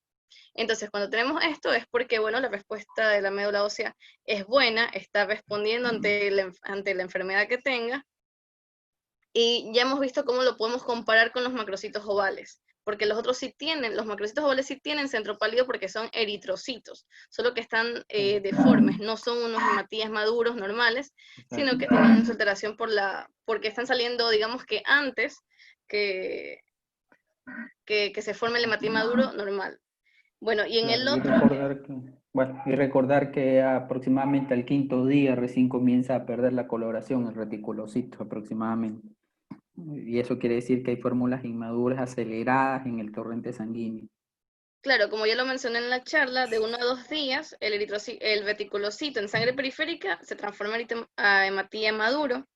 Si esto tarda es porque, bueno, hay una alteración clara del hemograma y, bueno, tiene una patología el paciente. En el otro, como ya dijo el doctor Vera, vemos los esquistocitos. Estos esquistocitos se pueden presentar en múltiples patologías, en anemia hemolítica microangiopática.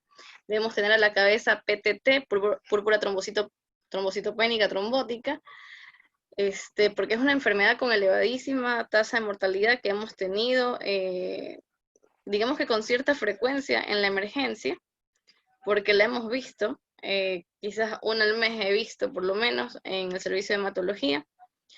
Y bueno, los esquistocitos presentes tenemos que descartar PTT, SHU, tanto típico como atípico, y otras causas como coagulación intravascular diseminada, y también se puede presentar inclusive, de hecho es menos frecuente en SAF catastrófico.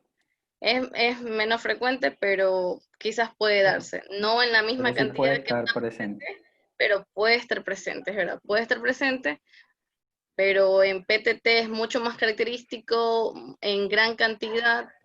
Lo normal es que haya menos, o sea, si es que hay la presencia, serían menos de 3 esquistocitos por campo. Aquí tenemos 1, 2, 3, 4, 5, 6, 7. Vemos Hay bastante. Así No es. sé si pueden diferenciar las células redondeadas con centro pálido, como dice doctora, de las células fragmentadas, que Exacto, los son, pacientes con válvulas mecánicas, como dice acá Gabriel Maldonado, bueno, las válvulas mecánicas también pueden. eso producen un tipo de anemia hemolítica no inmune. Exacto. En primer Exactamente. lugar, es una hemolítica no inmune, o sea, CUMS negativo totalmente. De hecho, es una causa de hemólisis intravascular, ya que al pasar por la válvula, pues se destruyen los glóbulos rojos. Pero recordemos, debe haber el antecedente de un reemplazo de válvula mecánica. O sea, siempre pensando hacia allá. Si tenemos un paciente que está con anemia, que tiene características de hemólisis y tiene la válvula mecánica, pues a veces quizás pecamos por pensar en otras causas inmunes cuando tenemos una de las causas a la vista. Entonces, siempre tenerlo en cuenta. Es verdad, muy buena la acotación. Bueno, para culminar con este caso y que la doctora presente el último caso, un caso de ella, tenemos que el test de Kuhn directo se utiliza para detectar anticuerpos fijados sobre los eritrocitos del paciente.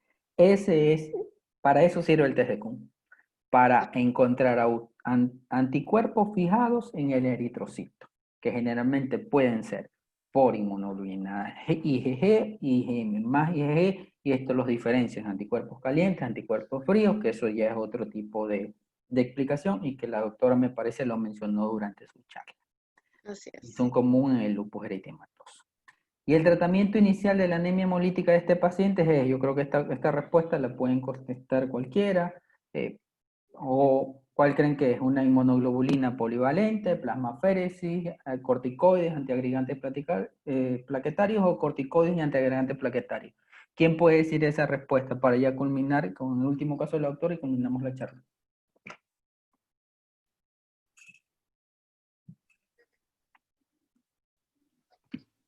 Corticoides de altas dosis. Ahí dan 500 miligramos cada 12 horas, ¿no? En bolo. Metilprednisolona. Mire, no hay estudios que te avalen la dosis de los corticoides en el paciente.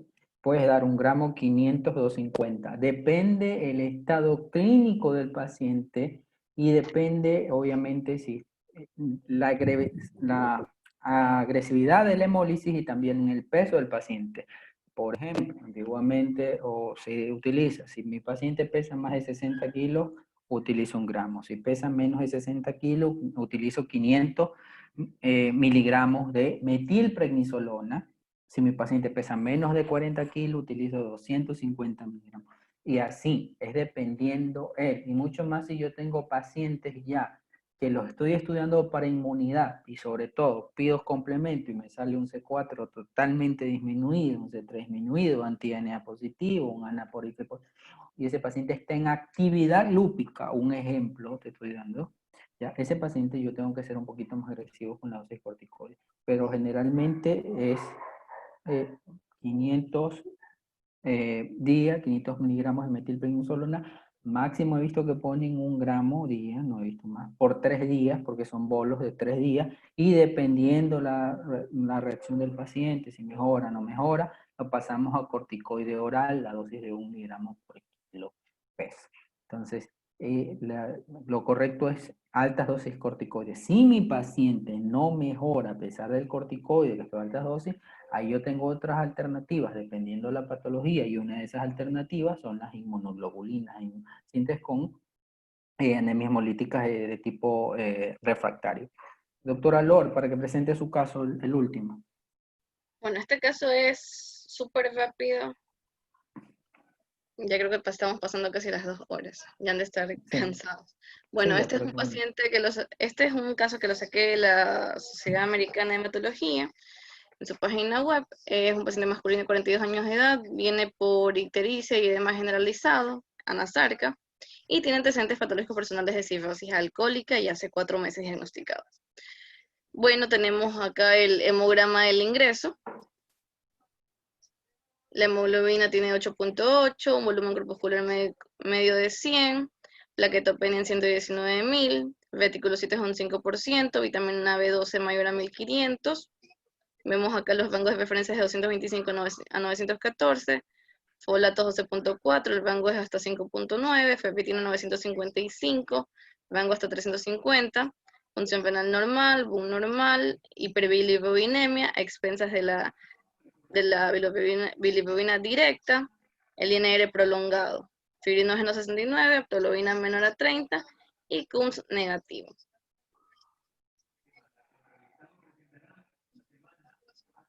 Este es el frotis que se le realizó al paciente, este es el frotis que se le realiza al paciente al ingreso.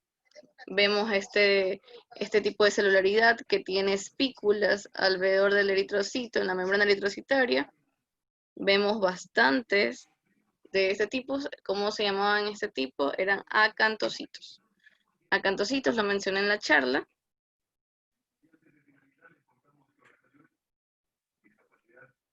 Siguiente.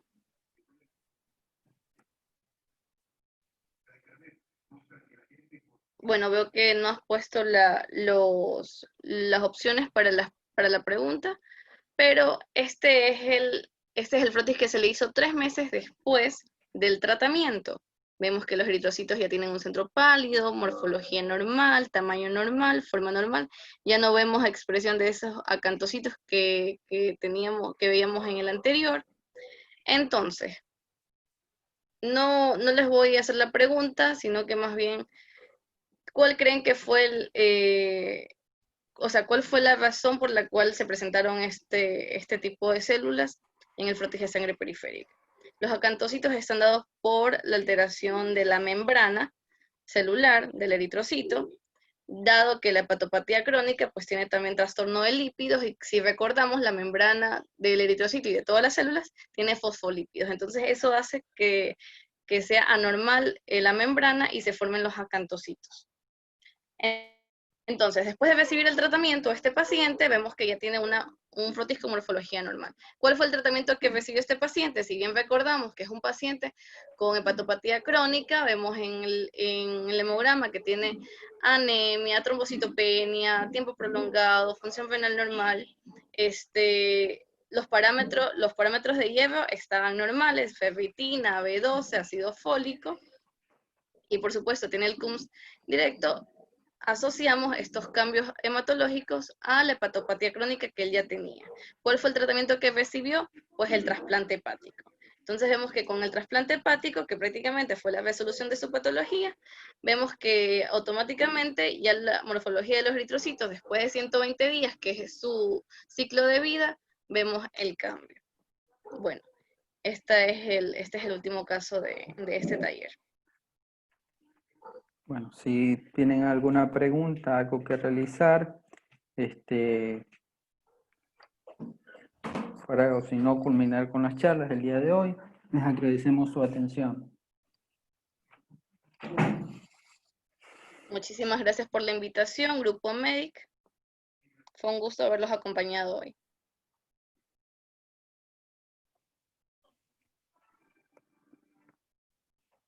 Bueno, vemos que no hay ninguna pregunta, pues les agradecemos por su presencia. Recordarles que tienen que conectarse a www.aceprosa.com para entrar a las charlas, y que en la página web se encuentran las charlas. Tienen que abrir la cuenta y poder ver las charlas que ya están subidas. Bueno, de parte de AMEDIC les agradecemos por la atención del caso, asimismo de parte de ACEPROSA y de SECOMEC. Buenas noches.